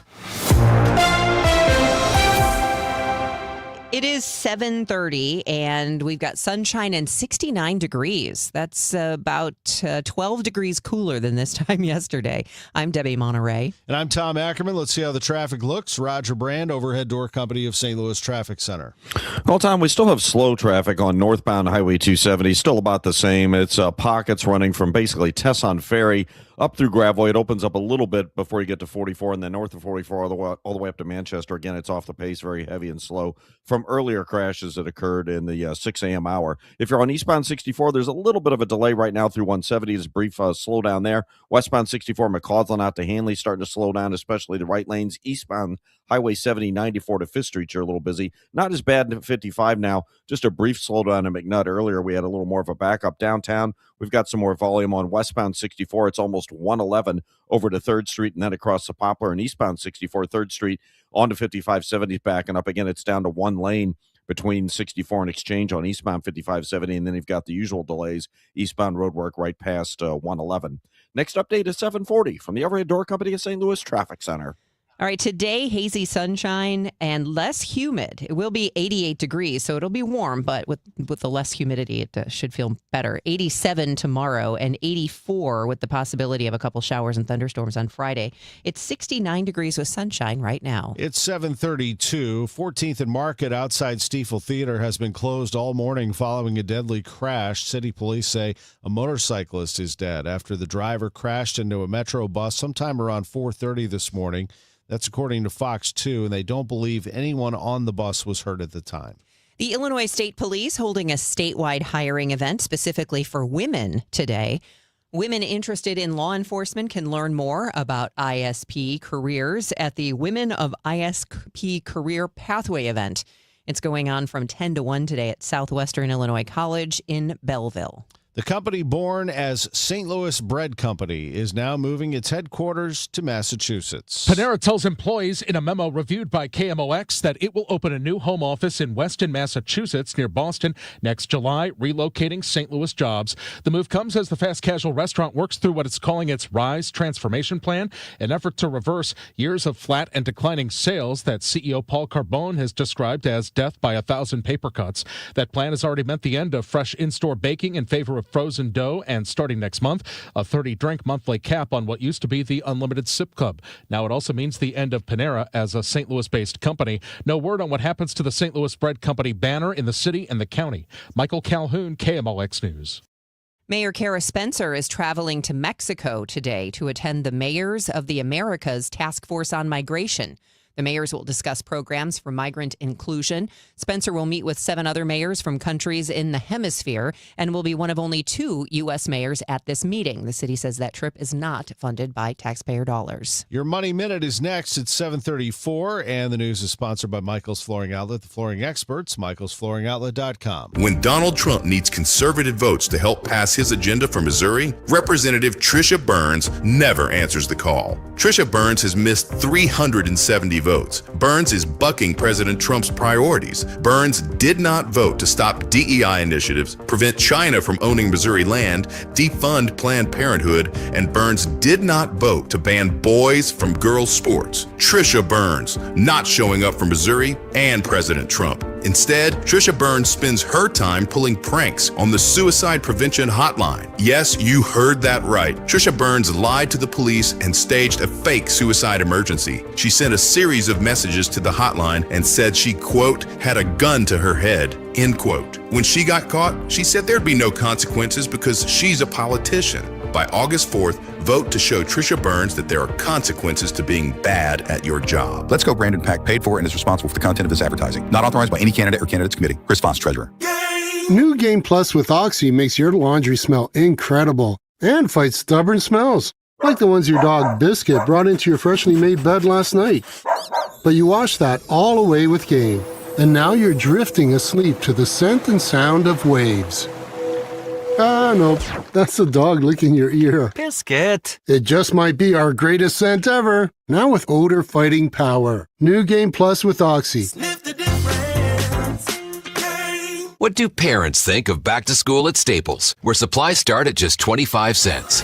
Staples has the latest laptops with up to 40% savings. I may hug the cashier. So embarrassing. It's the most wonderful time of the year. It's a wonderful time at Staples with up to 40% off select tech. Staples. That was easy. Visit Staples today or shop online and in the app. Ends 9/12. Exclusions apply.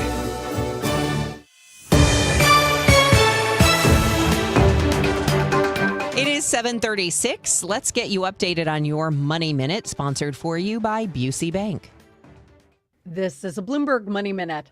Some seniors could soon pay more for prescription drug coverage. The Trump administration plans to end a federal subsidy program a year ahead of schedule that helped keep Medicare Part D premiums in check. The elimination of the subsidies could leave some in the program facing higher costs next year. Turning to trading, S&P futures are looking at gains as investors brace for a packed day of events. Microsoft and Facebook parent Meta report earnings results this afternoon. Plus, the Federal Reserve takes center stage at 2 p.m. Eastern Time with its interest rate decision. And Apple is making its biggest push yet into the smart home market. The tech giant plans to kick off a wave of home products soon with a hub device built around its new Siri AI assistant. Sources also tell us Apple's preparing to release a new TV set-top box and a refreshed HomePod Mini. This move will put Apple in more direct competition with Amazon and Google. Courtney Donahoe, Bloomberg Radio. This is the take care of my family goal. This is the enjoy the life I've built goal. This is the set up a foundation goal. This is Busey, where your goals become lasting legacies. Through bespoke plans that maximize your wealth, through partnerships that give you peace of mind. Because building wealth, tending to it, and passing it down secures a brighter future. Busey Bank, building business, growing wealth since 1868. Member FDIC. BJC Healthcare and WashU Medicine orthopedic specialists are here to help.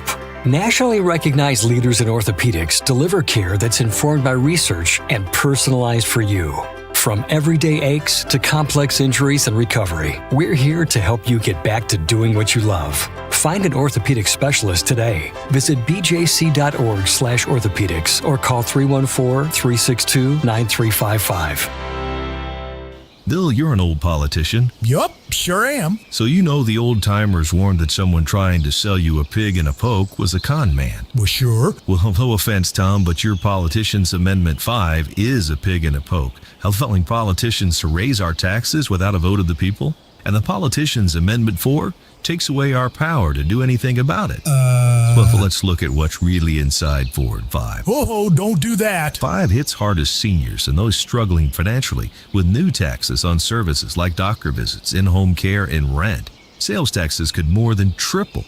For up to 80% of Missourians, it's a tax hike. And Amendment 4 ends majority rule, effectively ending our power to stop corrupt and out-of-control politicians. Slick plan, huh? No, Tom, 4 and 5 are schemes that hurt citizens and transfer our power and our money to politicians and lobbyists. That's why I'm voting no on the politicians' Amendments 4 and 5, paid for by Missourians for fair government. This year, America celebrates 250 years.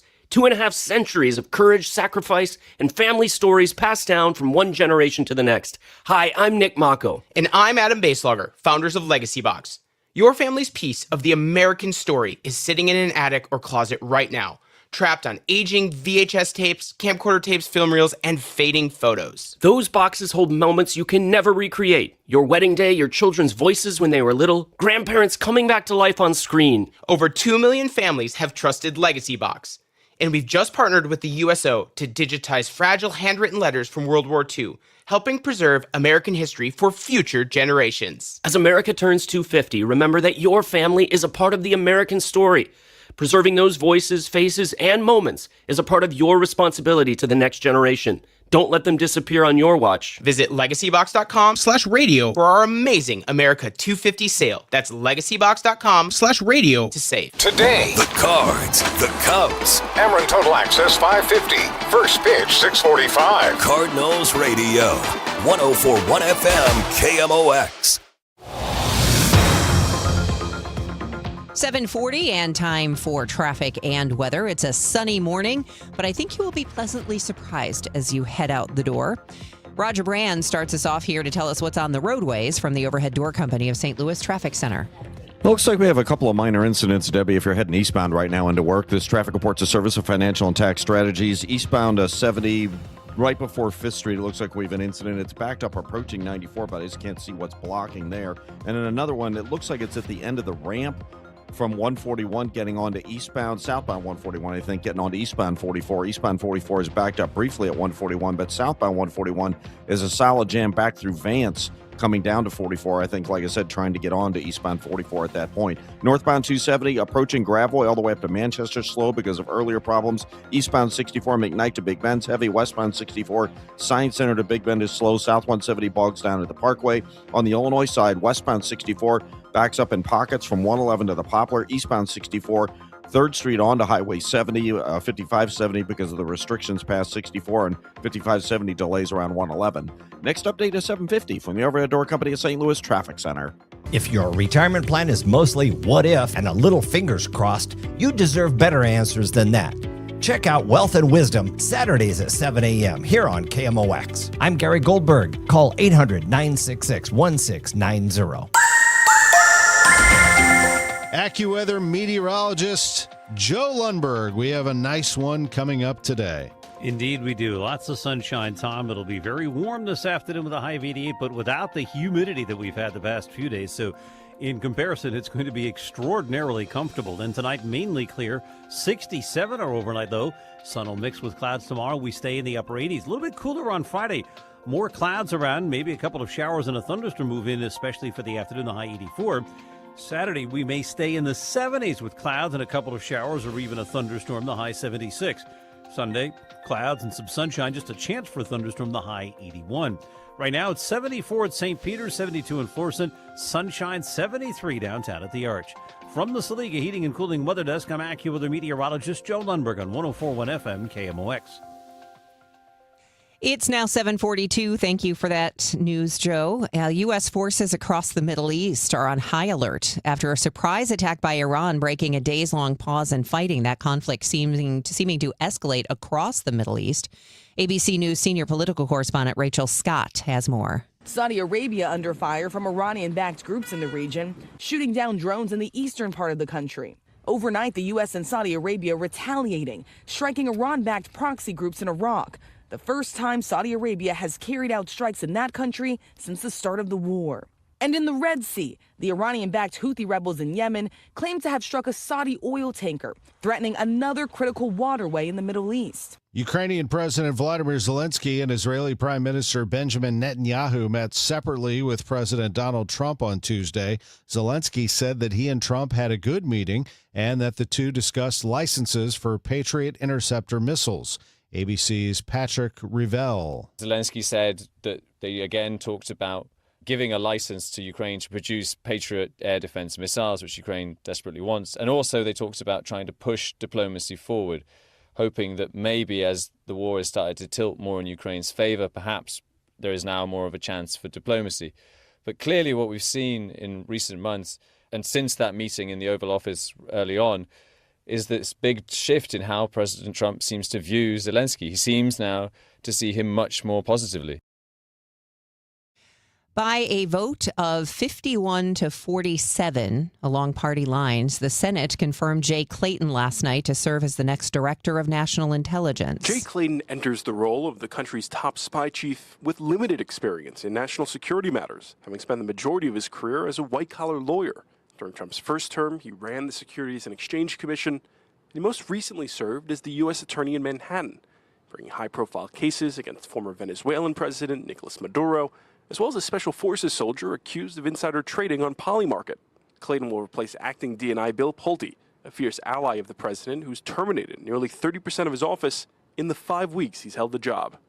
Peter Haralambous, ABC News. Ins and Outs, sponsored by Innsbruck Resort, where every day is the weekend. Let's go around the horn. We'll finish with college football. In the middle, we'll go to soccer. And right now, perhaps reluctantly, we'll turn to baseball. And I say reluctantly because the Cardinals do not look good. And with the trade deadline approaching, Matt Pauley, certainly looks like the Cardinals will be looking for some pitching depth. Yesterday, surprisingly, one of their better pitchers failed them. Michael McGreevy makes the 40th start of his major league career as the Cardinals lose to the Cubs 10-2. It's a start like he's never had before, as he records just 5 outs and does not make it out of the second inning, giving up 7 runs. Over his first 39 career starts, he had never thrown less than 4 innings, and he has thrown at least 6 innings in 8 of his previous 9 appearances. While it happens at a bad time for the team, manager Oliver Marmol is not worried about the normally very consistent McGreevy. He's been pretty good for us over the last couple of years. He's had a very consistent year. This year, his approach, how he prepares, all of it is exactly what you would want. So we have not seen this style of game pop up when he's out there. So you learn from it and you keep moving. The 7 runs that McGreevy allows tied a career high. At Busch Stadium, Matt Pauley, KMOX Sports. Cardinal baseball tonight, 6:45 start against the Cubs. You heard Joe's weather forecast. It is much better than in the previous 2 days. With that humidity being lowered, it should be a very good experience over at the ballpark. We'll see you there. As for St. Louis City SC, they are starting to really make things interesting, and now they've added another piece, Jen Cease. St. Louis City SC has added another attacking piece while riding a 3-game winning streak. For a club record $6 million transfer fee, City signed Danish midfielder Carlo Holza as a designated player on a permanent transfer from Turkey's Super League side, Samsunspor. Head coach Juan Demey says Holza fits exactly what City was looking for. He is the profile that we want on and off the ball, so I'm looking forward to starting to work with him. And Demey says Holza's versatility could allow him to fill several roles. I like his flexibility. I think he's got the ability to play in different positions. Played wide as a winger, he can play as a 10 in between the line. He's played as second forward as well. I also think he could play in a double pivot. Gives us like a lot of things to think about, and I'm looking forward to it. City also recently signed Romanian attacking midfielder Alexandru Matan. The club hosts Real Salt Lake on Saturday. Pre-game coverage begins at 7 on Y98 with kickoff at 7:30. Jen Cease, KMOX Sports. Big Ten football media days in Chicago, Ohio State, Oregon, Indiana. Those are the top 3 in the media poll for the upcoming year, and a lot of people are keeping an eye on USC as a team that could show some resurgence this year. Do not overlook Illinois. Here is Coach Brett Bielema with some stats. You know, in the last 2 years in the Big Ten Conference, we're number 4 behind Indiana, Oregon, Ohio State in 4 really cool categories: win percentages, Power 4 wins, home wins, and ranked wins. And I think if Illinois was in that messaging as the that spot in the Big Ten Conference. A lot of people would find that hard to believe, but not for me. The walk that we walk, the players that we have here today, it's been absolutely awesome. In the last 2 years, we're 8-1 in one-score games in conference play and in bowl games, and that was largely generated by a really good player that left us, Luke Altmaier. So to bring Katin Houser here as one of our player representatives, I wanted him to be known as the quarterback at the University of Illinois going into this season. I think Brett Bielema and the Illini open with 3 straight home games: UAB on September 3rd, Duke September 12th, and Southern Illinois on September 19th before their first big test, and that'll be at Ohio State on September 26th. The Innsbruck Resort, where every day is the weekend. What a great place it is. Located not far from Columbia, actually, so we've done that before. Speaking of college football, we've dropped by Innsbruck, put our stuff down, checked in, saw our beautiful home right on the lake, and then we headed over to the football game, came back. It's a nice way to spend a weekend. If you're thinking that route, I would look into some fall weekends at Innsbruck. The Mizzou home schedule is a good one. Innsbruck Resort is also great during the summer. It's great anytime. 7,500 acres, over 100 lakes, great fishing. Man, we've had some fun. Audrey and I, especially my youngest daughter, we've caught some big catfish there at Innsbruck and had some fun through the years with family and friends. Innsbruck-resort.com to see all of the homes and amenities. Innsbruck-resort.com. Now for our parlay of the day, sponsored by Circa Sports.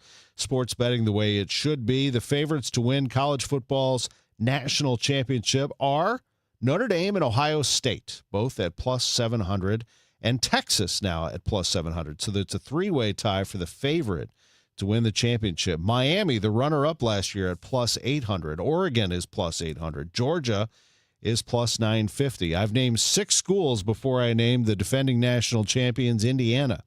They are at plus 1250 to win the title.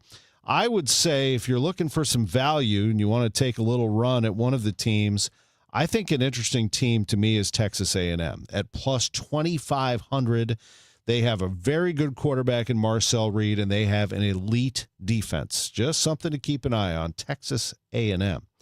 I'm Tom Ackerman on the home of the Cardinals, 104.1 FM KMOX. America is turning 250 this year, and Circa Sports is celebrating by offering all users in Missouri $250. For everyone in Missouri, all you have to do is deposit $250 on your Circa Sports app, then play through that deposit. Once you do, Circa Sports will reward you with $250 right in your account. This is available for everyone in Missouri, new and existing users. Celebrate 250 years and find out more at circasports.com today. Must be 21 or older and in Missouri. Gambling problem? Call 1-800-GAMBLER. The 3-2 pitch with the runner going a swing. Ready to elevate your game? Join the MBA Sportscasters Forum on Tuesday, September 15th in St. Louis. Learn from Cardinals beat reporters, broadcasters, and Hall of Famer John Rooney as they break down play-by-play, reporting, interviewing, and covering the game.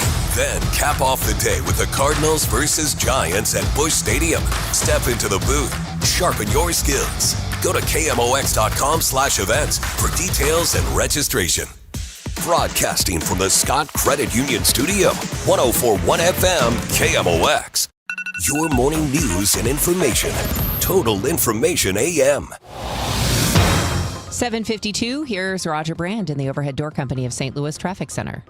Debbie, I can see that trouble spot now. I mentioned the last report on eastbound 44. It's at the end of the ramp coming on from 141. Looks like maybe a trash truck. I guess it's an accident. Looks minor, though, but the right lane is blocked, and that's why it's backing up, especially southbound 141, jammed back through Vance, trying to use that flyover ramp on eastbound 44. It's right at the end of that ramp, merging onto the highway. Northbound 270, I mentioned earlier that crash on north of Gravois. It's on the right shoulder. Looks like 4 or 5 cars, so it's slow from Gravois to that point, and then it's heavy from 44 up through Manchester. Eastbound 64 between Clarkson and Timberlake's heavy. Then there's a couple of slow stretches, Lindbergh through the Innerbelt. Westbound 64, Science Center headed out through Bellevue, slow. South 170 delays at the Parkway. Eastbound 70 east of Zumbel in through 5th Street's busy due to an earlier incident we had there. In downtown, Westbound 64 west of 111 to the Poplar stop and go. Eastbound 64 jams 3rd Street onto 5570 due to the roadwork past Exchange, and 5570 is also slow east of 111. Next update is 7:58 from the Overhead Door Company of St. Louis Traffic Center. AccuWeather's Joe Lundberg says we're going to have a nice day today. Less humid, high 88. Mainly clear, low 67 tonight. A high of 87 tomorrow. Sunshine mixing with clouds. Currently, it's 72 downtown. It's 7:53. For years, it was an eyesore of crumbling homes at Kings Highway in Oakland, just south of Barnes. The homes were torn down, but several projects planned for the site have fallen through. Now the city is trying to attract a developer to the vacant lot by declaring the land blighted. The city's Land Clearance for Redevelopment Authority also authorized a blighting study and plan and advertised the properties. According to the Business Journal, the plan, which the tax abatements must get approval from the Board of Aldermen. Postcards offering a $300 gas and grocery voucher is the latest scam that the Better Business Bureau is tracking. Even though it's low tech, it has a lot to do with what is happening around all of us in the economy. Alma Galvan with the BBB SF Bay Area says the mailers look convincing, targeting seniors to call a phone number, give some personal info, and pay a $5 processing fee. Any sort of upfront payment before you receive the reward, I would take that as the biggest red sign. Galvan says it's similar to scams asking for money or sensitive info around Medi-Cal open enrollment time. We've also seen this type of scam with lotteries, claiming that you've won a car or claiming that you won $500 million, but you have to pay a processing fee. This is the same exact thing. Galvan says you should never give out personal information under pressure and check for suspicious financial activity if you end up falling victim. Albert James. Detroit auto expert Jeff Gilbert says in tough economic times, many people have been forced into the used car market, although new car sales are still strong. The new car market really is for people who do have the means to pay $30,000 and up for a vehicle, often well up over that amount, and they're willing to do it. In terms of trends, we're still seeing pickup trucks and SUVs as the most popular vehicles. The average monthly car payment now is close to $800 per month. Ever wished your meal could be as plain and simple as your dog's food? Well, if so, you will like this trending dish called Boy Kibble.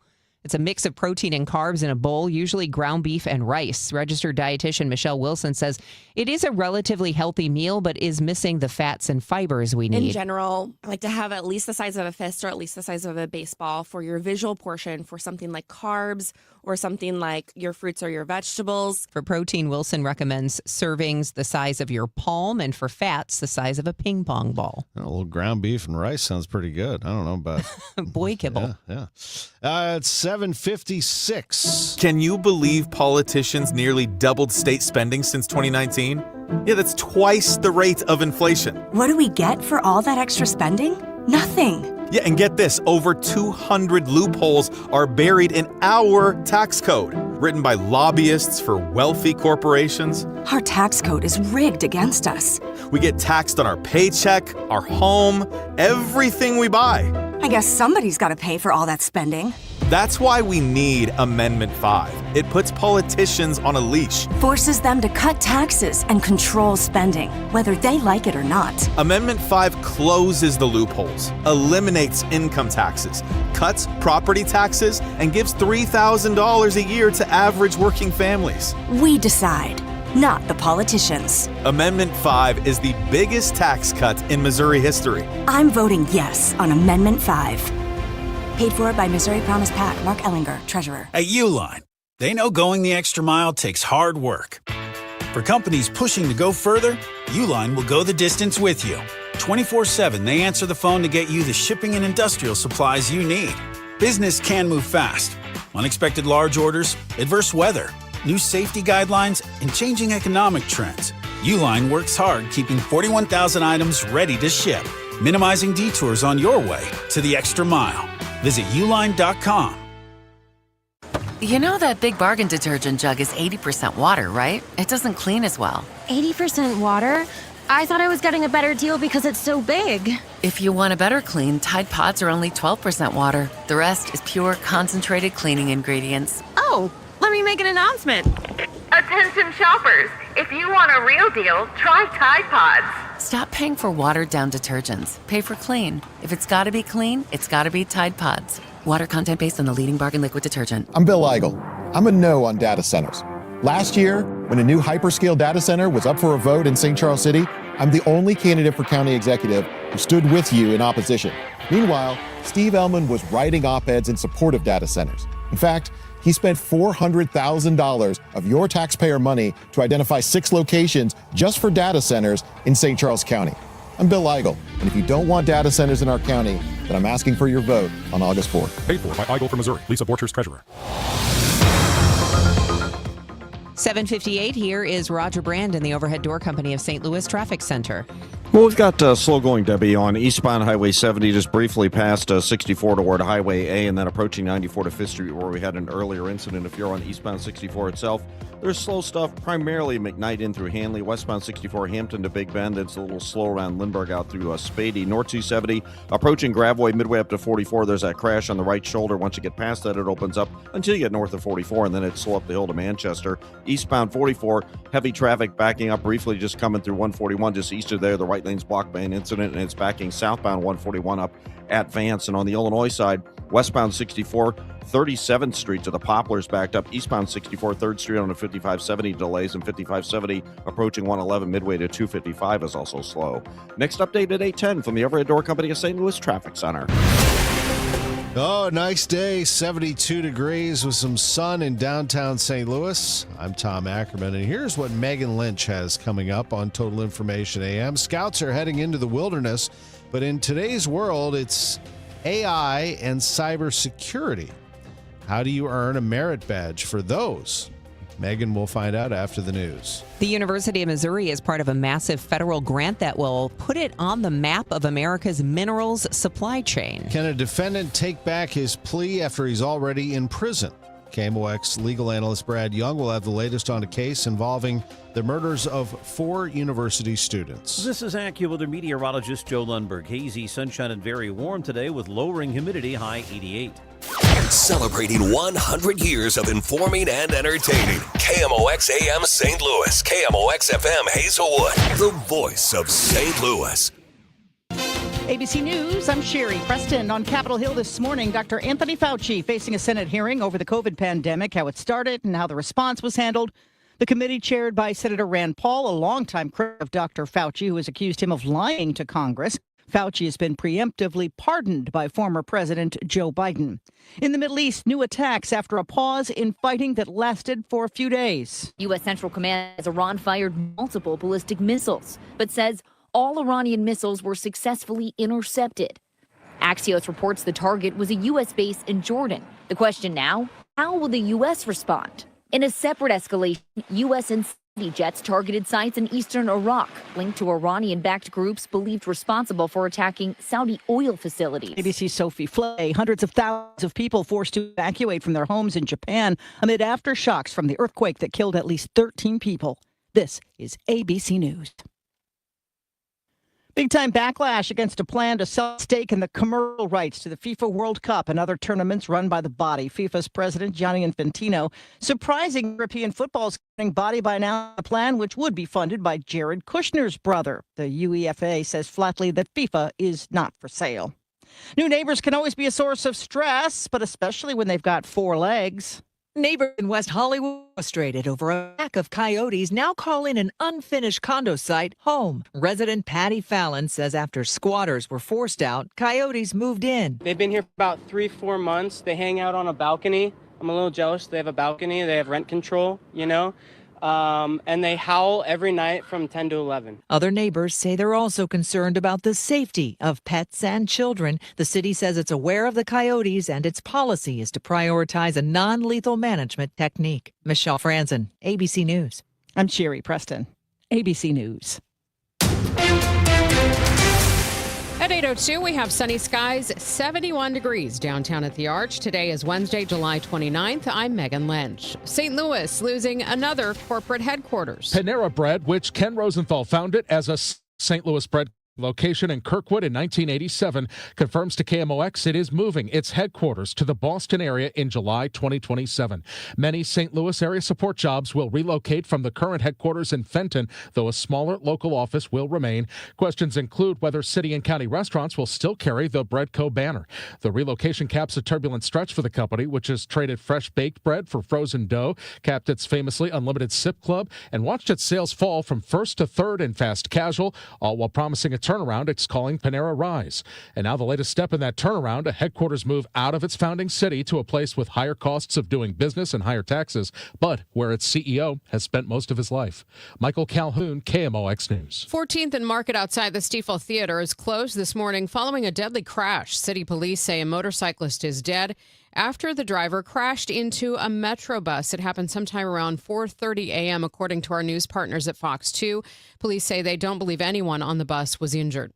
Police looking for suspects in last night's ambush on officers. The SLMPD says city officers and federal agents were conducting a traffic stop yesterday after 9 p.m. near Thekla Avenue and Riverview Boulevard. Another vehicle arrived on the scene during the stop and opened fire on the officers. Police pursued the vehicle, a gray Ford Fusion without license plates, to the 1500 block of Sells Avenue. The suspects got away. If you live in the area, police are asking you to submit any surveillance footage to the St. Louis Police Department. St. Louis County voters are less than a week away from deciding whether to establish a 3.5% online sales tax. Whether the tax passes or fails could have a significant impact on the county budget, according to Chris Gran-Howard, the county council's budget policy coordinator. If you don't have a use tax, then you're going to have to make serious cuts, and the people will then maybe figure out what it is they're willing to live without or what they're willing to pay for. The county projects their share of the online sales tax revenue would amount to $70 million annually if passed. FEMA providing additional funding to help St. Louis City recover from last year's tornado. How much will it help? FEMA is providing nearly $3 million to St. Louis City to help fund their case managers. Mayor Kara Spencer says these case managers are there to assist residents get all they can from the various sources of funding. If there are specific criticisms or specific challenges that individual residents are experiencing, we can help navigate that. The funding for the case managers was initially provided by the city and due to expire next month. However, the workload on these managers is significant, with nearly 1,000 open and active cases for only around 10 managers. Will these funds allow for more case managers so they can more easily sift through these applications? Mayor Spencer said those answers will come in the coming days. Sean Malone, KMOX News. It's 8:05. Another reminder to take precautions against mosquitoes. KMOX health editor Fred Bottomer reports. According to the Jefferson County Health Department, mosquitoes collected from trapped sites in Arnold and DeSoto this month have tested positive for West Nile virus. Jeffco officials have implemented control measures in the affected area of DeSoto, but it has no jurisdiction to do so in Arnold. The department has not reported any human cases of West Nile virus linked to the findings, but it's reminding residents to reduce their risk of exposure by staying indoors during peak hours, eliminating any standing water around your house, and keeping doors and windows shut in the evening. Fred Bottomer, KMOX News. A major blow-up in O'Fallon as the extreme heat has caused a section of Highway K to buckle. MoDOT crews did temporary repairs yesterday, but will be making a full repair today. Between 8 and 3, expect the left lane and left turn lane on Highway K to be closed. MoDOT's Bob Becker says blow-ups happen when there are multiple days of 90-degree or higher temperatures, causing the pavement to expand, and moisture underneath causes the pavement to buckle. A large dirt mound in Soulard should be gone by the start of August. Let's get more from Jade Aubrey. At least that's according to the owner of the property at 2221 South 7th Street in Soulard, which the mound sits on. Last week, two officials told me they had reason to believe the owner of the property, JLN Soulard Properties, authorized a small amount of dirt to be dumped months ago, but then it got out of hand. A spokesperson for the owner now says he did not authorize the dumping and wasn't aware of the pileup until the city got involved. The owner says he then, quote, immediately initiated the removal process. But both parties agree on one thing, that the dirt will be gone soon. Last week, city officials said the owner was cooperating with their cleanup requests, and in the statement, the owner says the mound will, quote, be fully cleared within the next 10 days. If you drive by the site today, you'll see an excavator tearing apart the mound and dump trucks taking loads of dirt from the property. Jade Aubrey, KMOX News. A new apartment complex has been approved for Lafayette Square's old Praxair site. That corner lot on Jefferson and Choteau has been mostly empty since Praxair moved its operation to Cahokia in 2006 after a fire caused major explosions. The city's preservation board approved plans for 2000 Missouri, a 6-story building of apartments and ground floor retail. Tonight's chance to catch a free concert at the Missouri Botanical Garden. The last summer concert starts at 7 p.m. and features the Bedlam Brothers, a local blues, rock, and folk band, and ASL interpreter will be on site. It's 8:08. We'll check traffic and weather in 2 minutes. The radical left let crime and drugs pour into our nation, and they let biological men into girls' sports. But here in Missouri, if there's a problem, we fix it. That's why Ann Wagner's fixing the mess the radical left made and delivering for us. Wagner voted to ban biological men from competing in girls' sports, and she voted to fund the police and provide more resources for Border Patrol agents, keeping our families, communities, and children safe. And Ann Wagner didn't stop there. In Congress, Wagner passed the largest working-class tax cut in American history, kept big government out of our business, protected our way of life, and ensured our communities remain safe. That's why Ann Wagner is endorsed by the Missouri Farm Bureau and Missouri Fraternal Order of Police. Vote Ann Wagner for Congress on August 4th. I'm Ann Wagner, and I approve this message. Paid for by Ann Wagner for Congress. Someone had a birthday. Yep, 50. Can't believe it. 50 years of wisdom. Great segue. We have a health reminder from the CDC. Pneumococcal vaccination is recommended for adults 50 or older. Says here, we're over 6 times more likely to be hospitalized with pneumococcal pneumonia than adults under 50. I don't love those odds. Same. Look what I found. Pfizer's Prevnar 20 is proven to help protect adults against pneumococcal pneumonia and invasive pneumococcal disease in just 1 dose, and millions have already gotten it. Continued approval may depend on a supportive study. Don't get Prevnar 20 if you have a severe allergy to its ingredients. A weakened immune system may lower your response. Common side effects include injection site pain and swelling, fatigue, headache, muscle, and joint pain. For full prescribing information, please call 1-855-213-2138. Visit Prevnar20.com or talk to your doctor or pharmacist. I'm on Prevnar20.com now, scheduling my appointment. Good idea. And happy 50th. This hour of Total Information AM is sponsored by Gamma Tree Experts. Now the news. At 9, The Talk. The Chris and Amy Show on 104.1 FM KMOX. Coming up on Total Information AM, we're going to tell you why the Scouts are handing out badges for kids who navigate the AI wilderness. Let's get a check on how you're navigating the roads this morning. Roger Brand is in the Overhead Door Company of St. Louis Traffic Center. Well, Megan, we still have this incident. Maybe it's a stalled trash truck. I don't know. The end result, though, is the right lane still blocked. There's a big rig tow truck on the scene now. 144 just east of 141. It's at the end of that ramp lane where folks get on from 141, so it's impacting 141. Northbound, you're backed up from about Centurion. Southbound is a solid jam back across the Merrimack River. They're almost back to Vance, trying to get around this situation. Once you do, though, you're good to go. Northbound 260 will slow down north 44, and then the Big Bend up to Manchester. Busy. Eastbound Highway 70 has thinned out 94 to 5th Street. Eastbound 64 just slow, approaching 170 to Hanley. Westbound 64 Bellevue, Big Bend is kind of busy. South 170 just delays at the U Club Tower. And on the Illinois side, westbound 64 still pretty congested from 25th Street across the Poplar. Eastbound 64 3rd Street onto 5570 through Exchange is backed up, and then 5570 has delays approaching 111 about midway to 255. Next update at 8:20 from the Overhead Door Company of St. Louis Traffic Center. KMOX AccuWeather, hazy sunshine and very warm today, but it will turn less humid. The high 88, mainly clear tonight, though 67. Sunshine mixing with clouds tomorrow, high 87. For Friday, becoming mostly cloudy, breezy, and more humid. Look for a couple of showers and a thunderstorm, especially in the afternoon. Friday's high 84. From the Saliga Heating and Cooling Weather Desk, I'm AccuWeather meteorologist Joe Lundberg on 104.1 FM KMOX. It's noticeably cooler today than it was yesterday. 72 degrees in Florissant, 73 in St. Peters, and sunshine 71 downtown at the Arch. You're listening to Total Information AM here on 104.1 FM KMOX. I'm Megan Lynch. Scouts have been earning 2 new badges that may seem like a little bit of a departure from the wilderness skills that you might traditionally associate with scouting. but they do reflect the wild new world that our kids are living in. Joining me now on the Quiver River Electric Guest Line is Tom Croning, Director of Program Development at the Greater St. Louis Area Council of Scouting. Thank you so much for joining me this morning, Tom.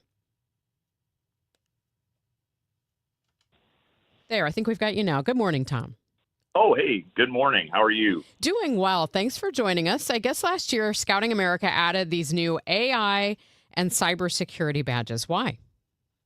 Well, I would want to tell you, I think because we like to be trendy.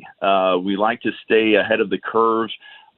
We are definitely famous for our outdoor programs, but obviously we are very well broad in a variety of subjects that help in life skills for our scouts. And so you can't miss, hearing in the news about where AI is going and certainly cybersecurity.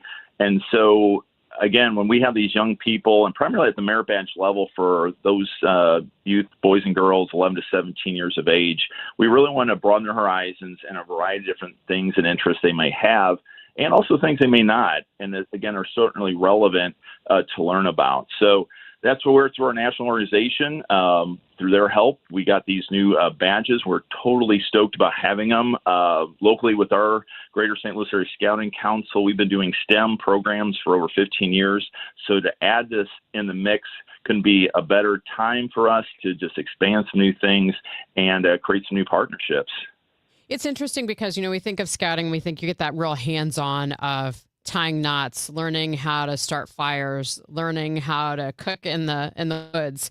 So what kind of hands-on experiences are scouts getting when it comes to artificial intelligence and cybersecurity? Absolutely. So like a lot of our badges, they are really based to be that hands-on experience and working with mentors, and the more so that we can get them into those possibly environments where those things are happening. And so like with the AI merit badge, they're definitely doing the hands-on activities. They're learning key terms, how to learn about AI and automation and how those are used in daily life, school, work, even examining ethical concerns like bias and privacy. Some of the cool things that I think they also work on will be like investigating deep fakes, practice communicating effectively with AI, and apply that knowledge through either a project or a teaching activity. And again, to us, it's so huge that these young people get to work with those professionals to possibly even learn how to get further along into those careers and what it takes to do those things. And cybersecurity is pretty similar, but they'll learn about online safety, ethical behavior, cyber threats, how to defend against those by using firewalls, antivirus software, strong passwords. I think they'll also learn about encryption and then connected devices and even risk with public Wi-Fi. I think a lot of us would like to know that. And also practicing safe habits like updating software and backing up data. And so with those kind of hands-on activities, and again, just that chance to work with professionals, that's what's huge about this. I would tell you we are so excited because these just got started last September, October. We're working with organizations like RGA, Maryville University, Scott Air Force Base that are big in these areas. And so it's going to be really fun to bring our scouts to those locations. We have started some of our other university programs as well. But we're really anxious just to keep this going. And again, with just the fantastic STEM efforts we have already. I'm speaking with Tom Croning. He's Director of Program Development at the Greater St. Louis Area Council on Scouting. When you teach a young person, Tom, about anything from camping to AI, does that take some of the fear out of it for them? Oh, absolutely. I think it's like anything that you might have curiosities about, and whether you had that interest or not, but it's kind of been, for us, certainly in the STEM areas. And I wasn't necessarily a STEM scout. I'm an Eagle Scout. I would have loved this stuff 45 years ago, just to, we were very, into camping then, and that there was a pretty robust merit badge program, but that we're up to 141. That I think it's just been fantastic that when our young people get those books and they can read through what the variety is there, I think that it really stirs up more of that curiosity and wanted to experiment and learn more. So when we in scouting can open those doors and have those resources, it certainly takes away any kind of, fear that they might have of learning about it, or just, take a stab at it and really dive in deep. And again, when we have these classes and various workshops, and whether indoors or outdoors. That's what scouting's about. That's why I think young people love to join our program and really check it out. And that's what we strive to do, and certainly what I lead with my programs, and getting some great volunteers to really help us make that work. What have leaders learned from the scouts themselves about AI and, cybersecurity? Because I'm sure some of these kids know quite a bit about it already. That's a great point, too. For our adult volunteers, I think they learn as they go as well. And some of the topics that we take on in scouting that I always say this, sure, it's fun for the scouts. It also can be as fun for the adult leaders, and also what they get and learn from being a part of our program. So we obviously, through our various safety programs, have these things available. So, our leaders are getting quite an education just by being a part of our program as well. And we want them to have that knowledge, to have a safe program in scouting. And it's very beneficial that the adults come along for that educational ride as well and take that all in. Tom, you mentioned you were an Eagle Scout. How have Scouts revamped programs in recent years? I'm envious of what kids get to do compared to what I did a long time ago. And there's just definitely more things to do. Obviously, there's still a lot of the outdoor emphasis. We're so blessed in our council to have 6 council properties. And we just had quite the robust summer camp season, if you can imagine. And now we're getting ready for a new program here. So there's just a lot of I think even more opportunities, especially as I mentioned that we've added in STEM the last 15 years. So whether you're an outdoorsy kid or a young person that's looking for just different avenues in education and things, you'll find that in scouting. And that's the thing. We want to cater to any young person and their interests.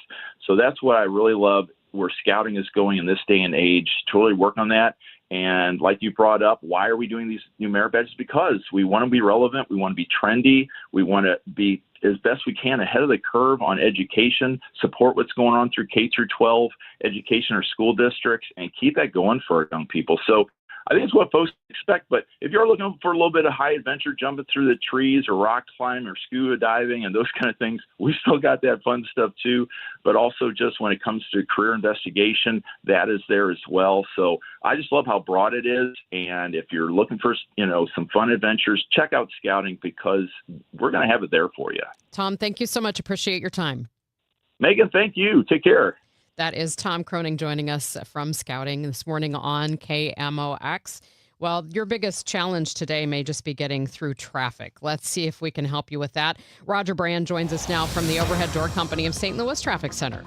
Well, we still got our incident, Megan, on eastbound 44, east of 141. This traffic reports a service of I-3 Broadband. I guess it was a stalled trash truck. They still have the right lane blocked. The big rig tow truck is on the scene, but there's traffic delays coming through 141 on eastbound 44, and that's right where folks on 141 merge onto eastbound 44. So you've got to slow down. Northbound at Centurion and southbound is heavy advance, and it jams from about Elam down onto that eastbound 44 flyover ramp. If you're on northbound 270, it looks good through Gravois, but there's so heavy pockets south of Big Bend all the way up through Manchester.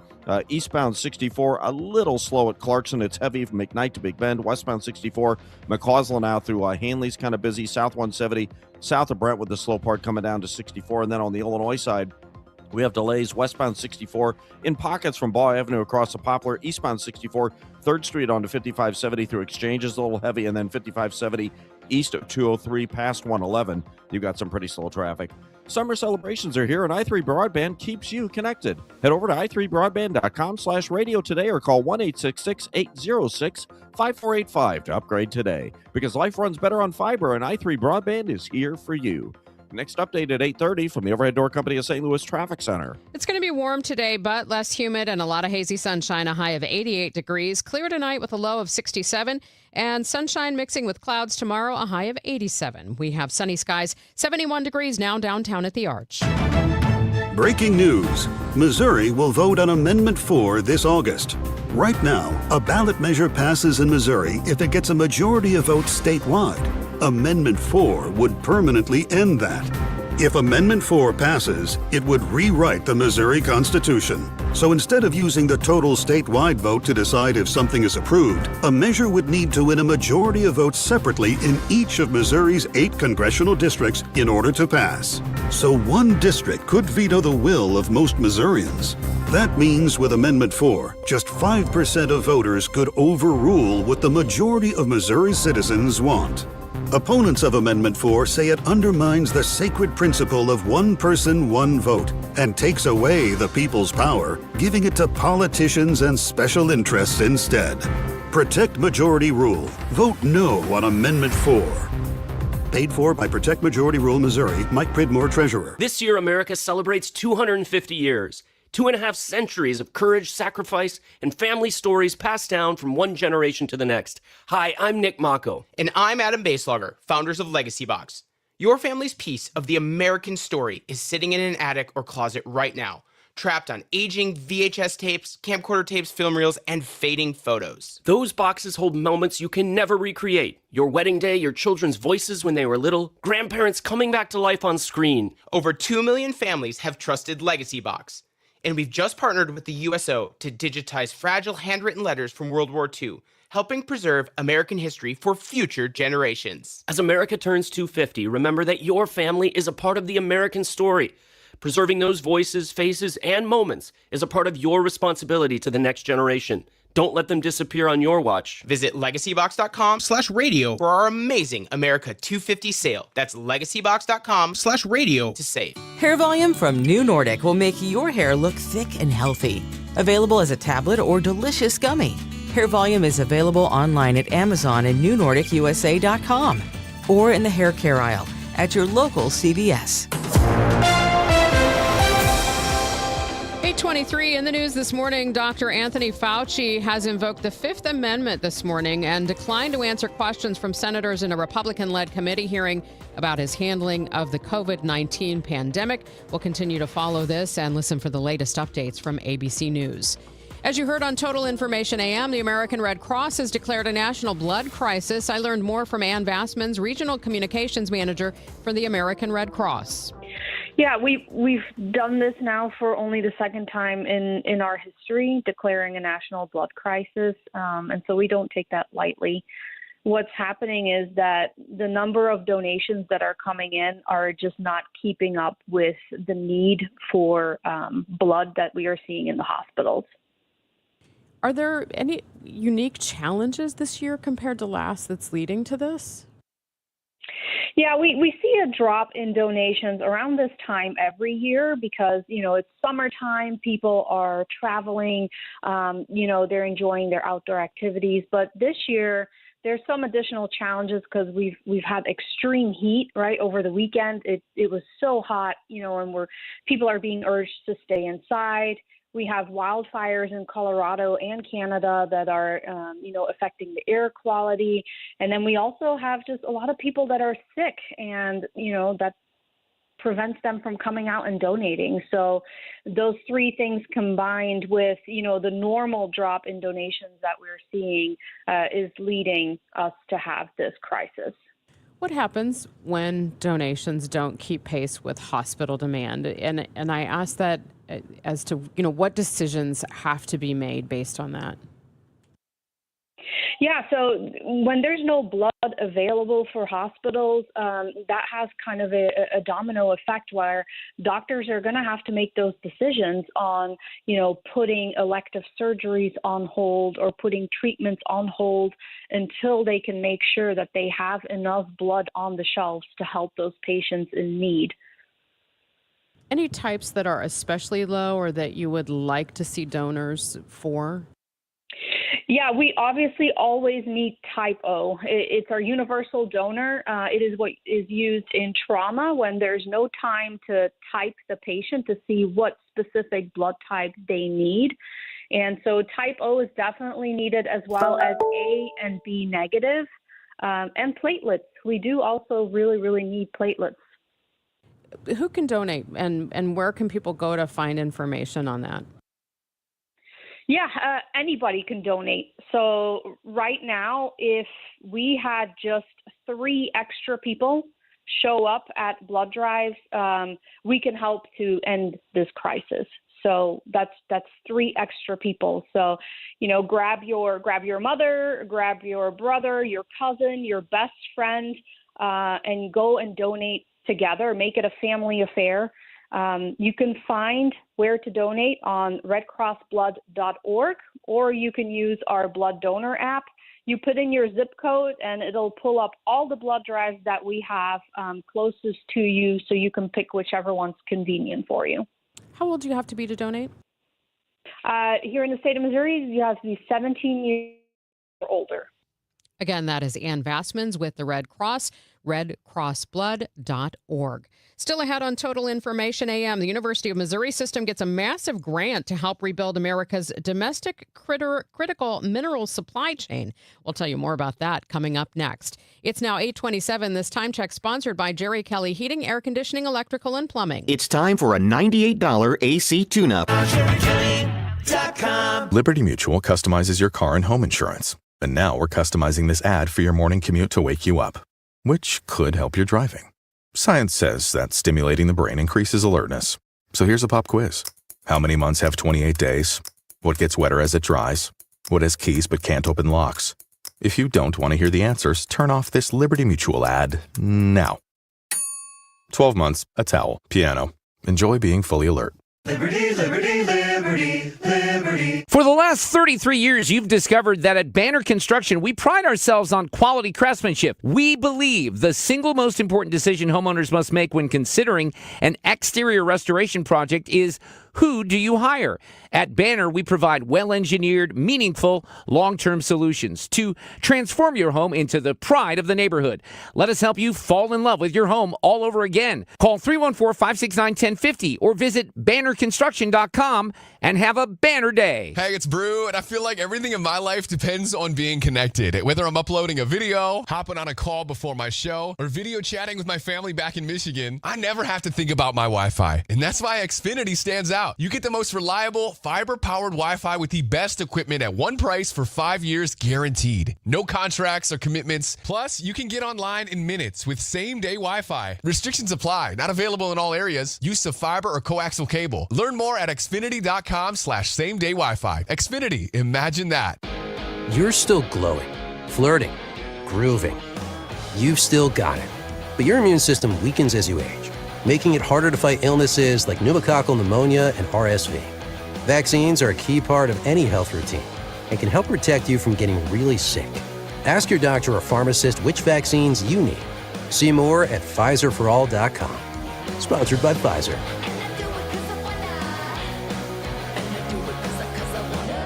My name is Whitney Allen, and I'm a widow. My husband, Ryan, died. We never thought we'd ever have to use life insurance, but the unexpected happened. With Ethos, signing up was fast and 100% online. You can get a quote in seconds, apply in minutes, and get same-day coverage. No medical exams, and you can get up to $3 million worth of coverage. I'm grateful we were prepared. Get your free quote at ethos.com/term. That's ethos.com/term. Paid spokesperson. Time spent on application may vary. Online health questions required. Are you tired of high cable TV rates? Sign up for Dish today and get a $500 bonus offer while supplies last. Plus, lock in your price for 2 years guaranteed. Call All American Dish, your Dish authorized retailer now. 800-296-1251. 800-296-1251. That's 800-296-1251. Offers require credit qualification, 24-month commitment, early termination fee, and e-auto pay. Restrictions apply. Call for details. 8:30, time for an update on the roads with Roger Brand and the Overhead Door Company of St. Louis Traffic Center. Well, we still got our incident out there, Megan, on eastbound 44 east of 141. This traffic reports the service of Huff Heating and Air Conditioning. It's the right lane blocked by I guess it's a stalled trash truck, so it's making it a little difficult for folks coming north and south on 141 to merge onto eastbound 44. Southbound 141 backed up into Valley Park. Northbound north of Centurion is the heavy stuff. Primarily the right lanes, obviously, coming through those stretches. Northbound 270 approaching Doherty Ferry up to Manchester, still slow. Eastbound 64 east of Lindbergh to Big Bend's heavy. Westbound 64 McCausland Bellevue just a little busy, then it sorts itself out downtown. Westbound 64 Ball Avenue to the 70 split, and then 3rd Street across the Poplars heavy, and eastbound 5570 approaching 111 delays most of the way to Black Lane. Next update at 8:40 from the Overhead Door Company of St. Louis Traffic Center. For dependable, no-pressure home comfort solutions, turn to Huff Heating and Air Conditioning. Locally owned and family operated for over 40 years. Our team will work with you on a plan that fits your home's needs with financing available. And as always, your family's comfort is our family's business. Learn more at huffheating.com. From the Saliga Heating and Cooling Weather Desk, hazy sunshine today, warm but less humid, a high of 88. Clear tonight with a low of 67. And then tomorrow, sun mixing with clouds, a high of 87. We have sunny skies now, 71 degrees downtown at the Arch. The University of Missouri campuses and 240 partners have gotten a federal grant of $160 million to create a Midwest hub for mining, research, logistics, and shipping rare minerals needed now for high tech. MissouriNet's Ashley Bird drills down on what this all means for Missouri with UM President Moon Choi. This would be a monumental project, not only for the University of Missouri system, but the state and the nation. What we are trying to overcome is a decades-long decline in critical minerals production for manufacturing that we've given up in the United States. And back in the 1980s, when the United States controlled about 30% of all manufacturing in the world, we also controlled about 30% of critical minerals production. Now it's down to the low teens. And as you know, China controls about 70% of all the mining capabilities for rare earths material, as well as over 60% in key materials like lithium, cobalt, and nickel, which are essential for modern electronic technologies. And so we want to place the United States back in the position of controlling our fair share of critical minerals so that we can rejuvenate manufacturing. There's a big push ever since the Biden administration of reshoring advanced manufacturing back to the United States. And in order for us to do that, we need a supply chain that we control in critical minerals. Without that, we would have to rely on countries like China, and there is a strategic interest for China and other adversarial countries to limit the release of critical minerals for critical manufacturing base that we have in the United States. This involves all campuses, right? I know about the Rock Lab at Rolla. Is that part of it? All 4 universities are participating in this. For example, at Rolla, we have one of the best geological engineering, mining engineering, and petroleum engineering, as well as explosives engineering. That's a requirement for active mining. And so they're going to bring their incredible resources to bear. Obviously, at Mizzou, we have advanced technologies on using environmentally friendly solvents to be able to separate out critical minerals and other materials. At UMSL has become a national leader in logistics, supply chain, through their business school. And at UMKC, that's where we have the technical leads on semiconductor technology. That is University of Missouri President Moon Choi speaking with MissouriNet's Ashley Bird. Your Money Report next. Everywhere you look, things are getting more expensive. But at Consumer Cellular, we're lowering the price for those 50 and up. Now you can get unlimited everything for just $35 a line. That's $35 a month for unlimited talk, text, and data. Switch to the carrier ranked #1 in network coverage and customer satisfaction and get unlimited everything for just $35 a month. Call 1-888-FREEDOM or visit Consumer Cellular online or in-store today. Price includes $5 credit for autopay and e-billing. Taxes and fees apply. Data speeds reduced after 35 gigabytes. Rankings done by 2025 ACSI survey. My name is Whitney Allen, and I'm a widow. My husband, Ryan, died. We never thought we'd ever have to use life insurance, but the unexpected happened. With Ethos, signing up was fast and 100% online. You can get a quote in seconds, apply in minutes, and get same-day coverage. No medical exams, and you can get up to $3 million worth of coverage. I'm grateful we were prepared. Get your free quote at ethos.com/radio. That's ethos.com/radio. Paid spokesperson. Time spent on application may vary. Online health questions required. Your Money Report is sponsored by Eamon Gattner and Capriano Elder Law Attorneys. Here's Bloomberg's Courtney Donahoe. Job cuts are on the way at BMW. The automaker is planning to lay off 8,000 workers globally. BMW is slashing expenses in response to challenges including slumping sales in China, U.S. tariffs, and high production costs in Europe. Sources tell us the job cuts account for about 5% of BMW's total workforce. The Federal Reserve is also in focus today. Interest rates are expected to remain unchanged, though markets see a growing chance of a surprise hike. And vacation home mortgages ticked up for the first time since a pandemic boom. According to Redfin, loans for second homes rose 4% year over year in 2025, the first annual increase in 4 years. Wealthy buyers are driving the market. Courtney Donahoe, Bloomberg Radio. Tom Ackerman here. You know, here's the thing about estate planning, and I hear this a lot, is, I have an estate plan. I think I do. Or we did that years ago, but we've been meaning to look at it again. And honestly, that is the problem. Estate plans should not be one and done. Most plans don't fail because people don't care. They fail because life changes and the plan doesn't keep up. At Lederman Law Firm, it isn't just paperwork. It is an ongoing process. They build your estate plan to protect your family and your property, and then for a fixed annual fee, they actually help maintain it so it stays aligned with the changes in your life, your assets, and the law. That is a big reason why we have stayed with Lederman Law Firm all these years. If you're in the St. Louis metro area, including Illinois, and you want an estate plan that actually works, call the Lederman Law Firm at ledermanlaw.com or 314-514-9100. The choice of a lawyer is an important decision and should not be based solely on advertisements.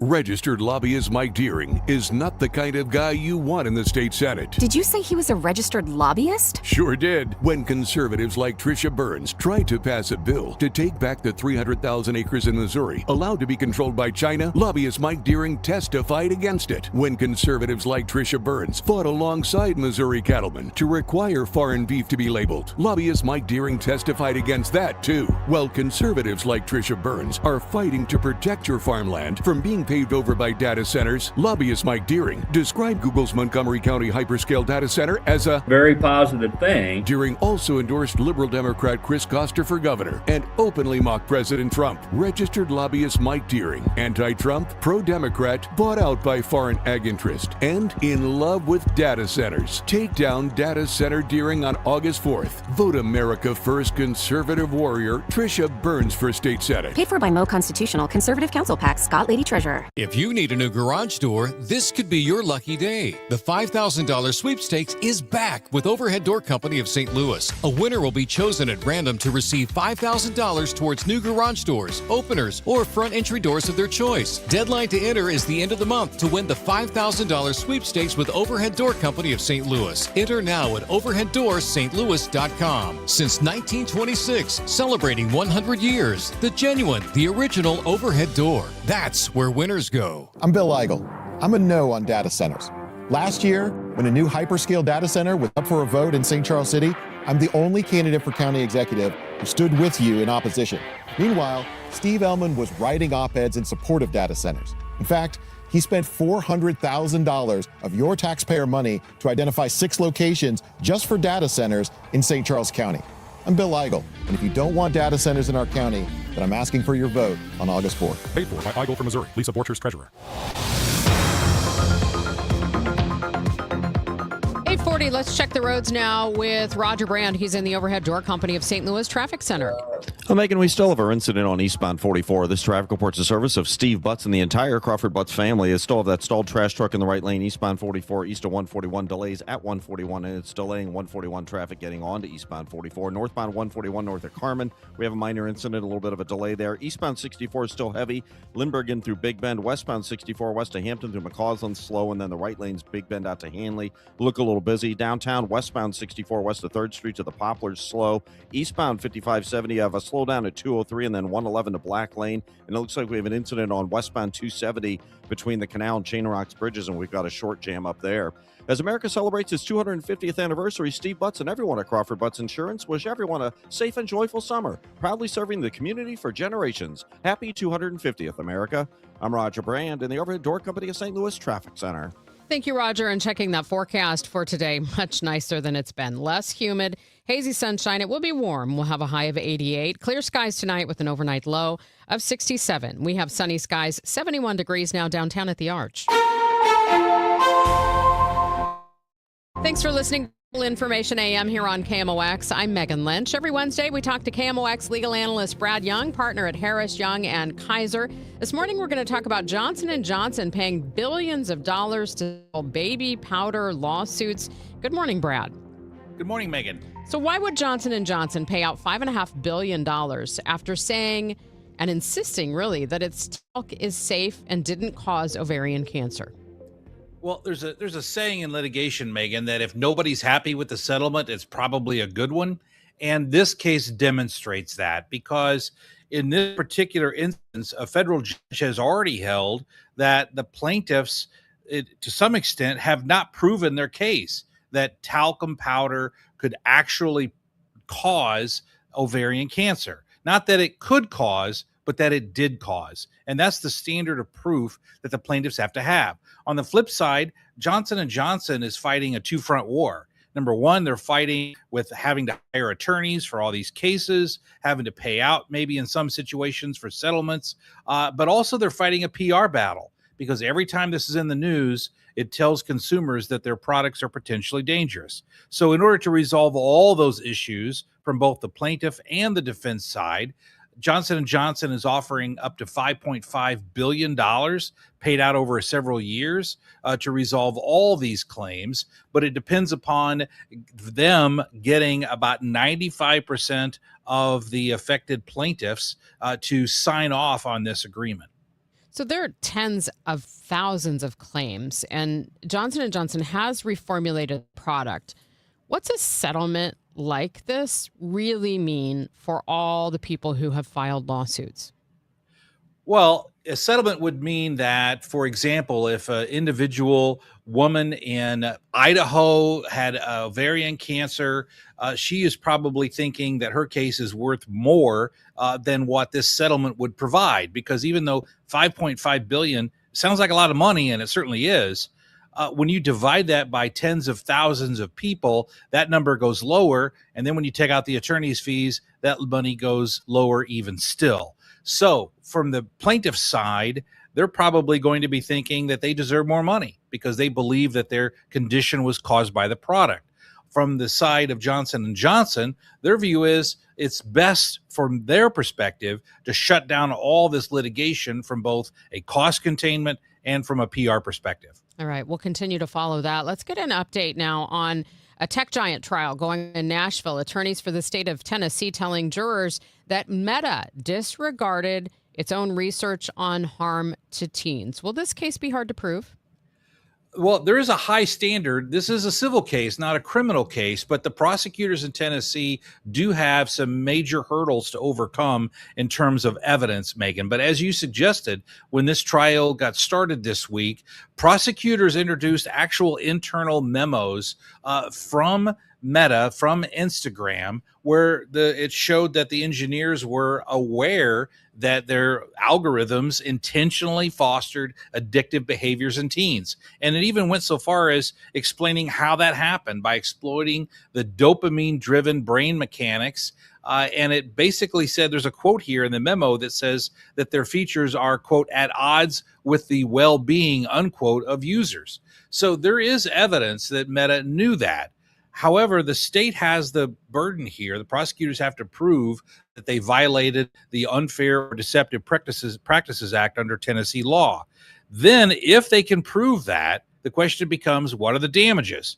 And under Tennessee law, under this statute, the judge would determine, not a jury, but the judge would determine the damages. So there's really no, at this point, estimate as to what that could be. It could be little, it could be a lot, or somewhere in between.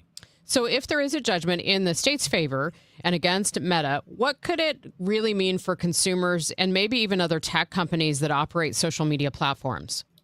Well, like so many of these lawsuits, Megan, what we generally see is that one lawsuit starts and establishes whether this can go forward or not, and then literally every state could then jump on board. So this is a bellwether test for Meta, because if they lose this in Tennessee, they are relatively assured that most states, if not just many states, would pursue similar types of litigation, and they could be literally playing litigation whack-a-mole all across the country when it comes to these types of lawsuits. Let's get to one more case quickly. The man convicted of fatally stabbing 4 University of Idaho students wants to take back his guilty plea, saying he was convinced to falsely confess. How is this possible? Well, everyone followed this Brian Koberger case, and he did plead guilty last year. And as you say, now he's trying to withdraw that guilty plea. This is actually something that's fairly common and alleging ineffective counsel. But listen, if you watch that, the judge ask him, it's called a colloquy, ask him lots of questions about whether he actually did it. And Brian Koberger answered that he did. This is going to be next to impossible for him to walk back his guilty plea. All right. I'm sure we'll continue to follow this with you as well. Brad, thank you so much. My pleasure. We talk with Brad every week here on Total Information AM on Wednesday morning, so make sure you tune in next week for more with our KMOX legal analyst. It's now 8:48. There's a saying, it takes a group of good men to build a barn and only one to tear it down.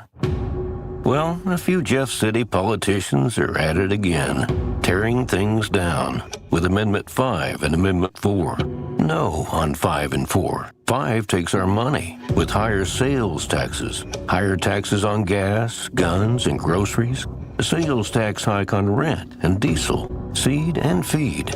4 takes away our constitutional right to vote and go around the establishment politicians and to stop higher taxes. Takes away our safety valve, a vote of the people to stop or reverse a dumb idea like the everything tax. I'm a no. A heck no. No. No on Amendment 5. No on Amendment 4. No on both 4 and 5. Paid for by no on the everything tax.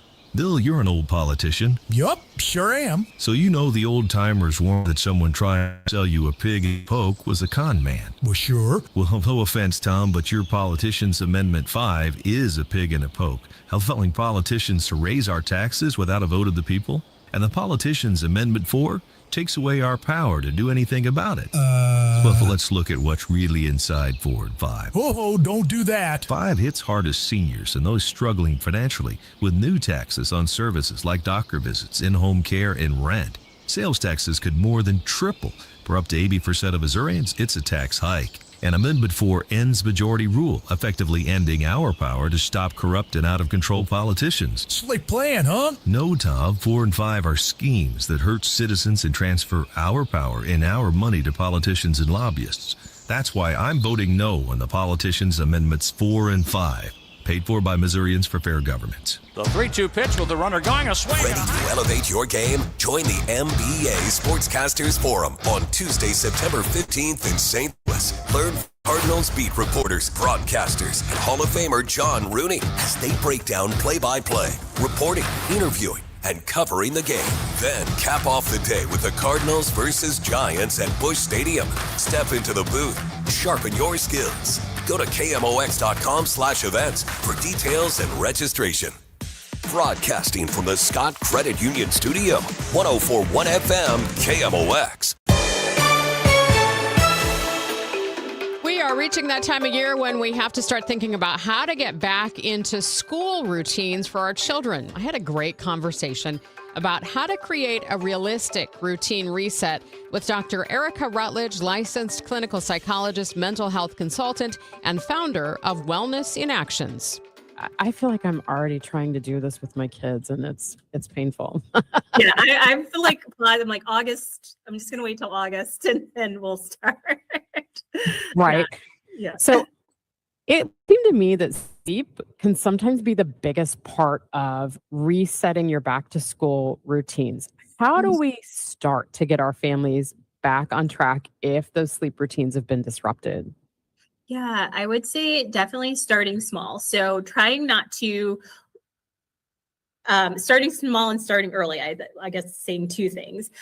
So try not to wait till the day before school starts to kind of jumpstart this new sleep routine, because that is likely not going to work as well as if you started gradually, maybe at the beginning of the month, and seeing like, okay, what time are we going to bed? Can we reduce this 15-minute increments and getting closer to that time? And I think also knowing about what time they're going to need to get up for school and starting to kind of regularly schedule, like, all right, so if you've got to be up and at school around 9, then we're going to make sure that we're starting to make sure we're awake by 8, right? Like, and so slowly kind of building that skill up over time and through small increments. And I think also working, depending on the age of your child, with them and being like, okay, gosh, let's get our back to school plan ready so we can make sure when we go back to school, we can have just the most energy we need so we can do our best work, and getting their ideas and seeing like, okay, what can help us get this plan going. Let's talk morning routines. And I can almost like see people in the audience tense up when you start to talk about how to get through the morning with kids and get them out the door those first few days. What helps as far as planning those routines and sticking with it? I would say first, maybe thinking about successes from last year or times where you weren't as successful as you wanted to be last year, and knowing, okay, what do we need to tweak? So maybe the first days of school, breakfast is going to be a quick to go type of meal, and not something where we're spending a lot of time in.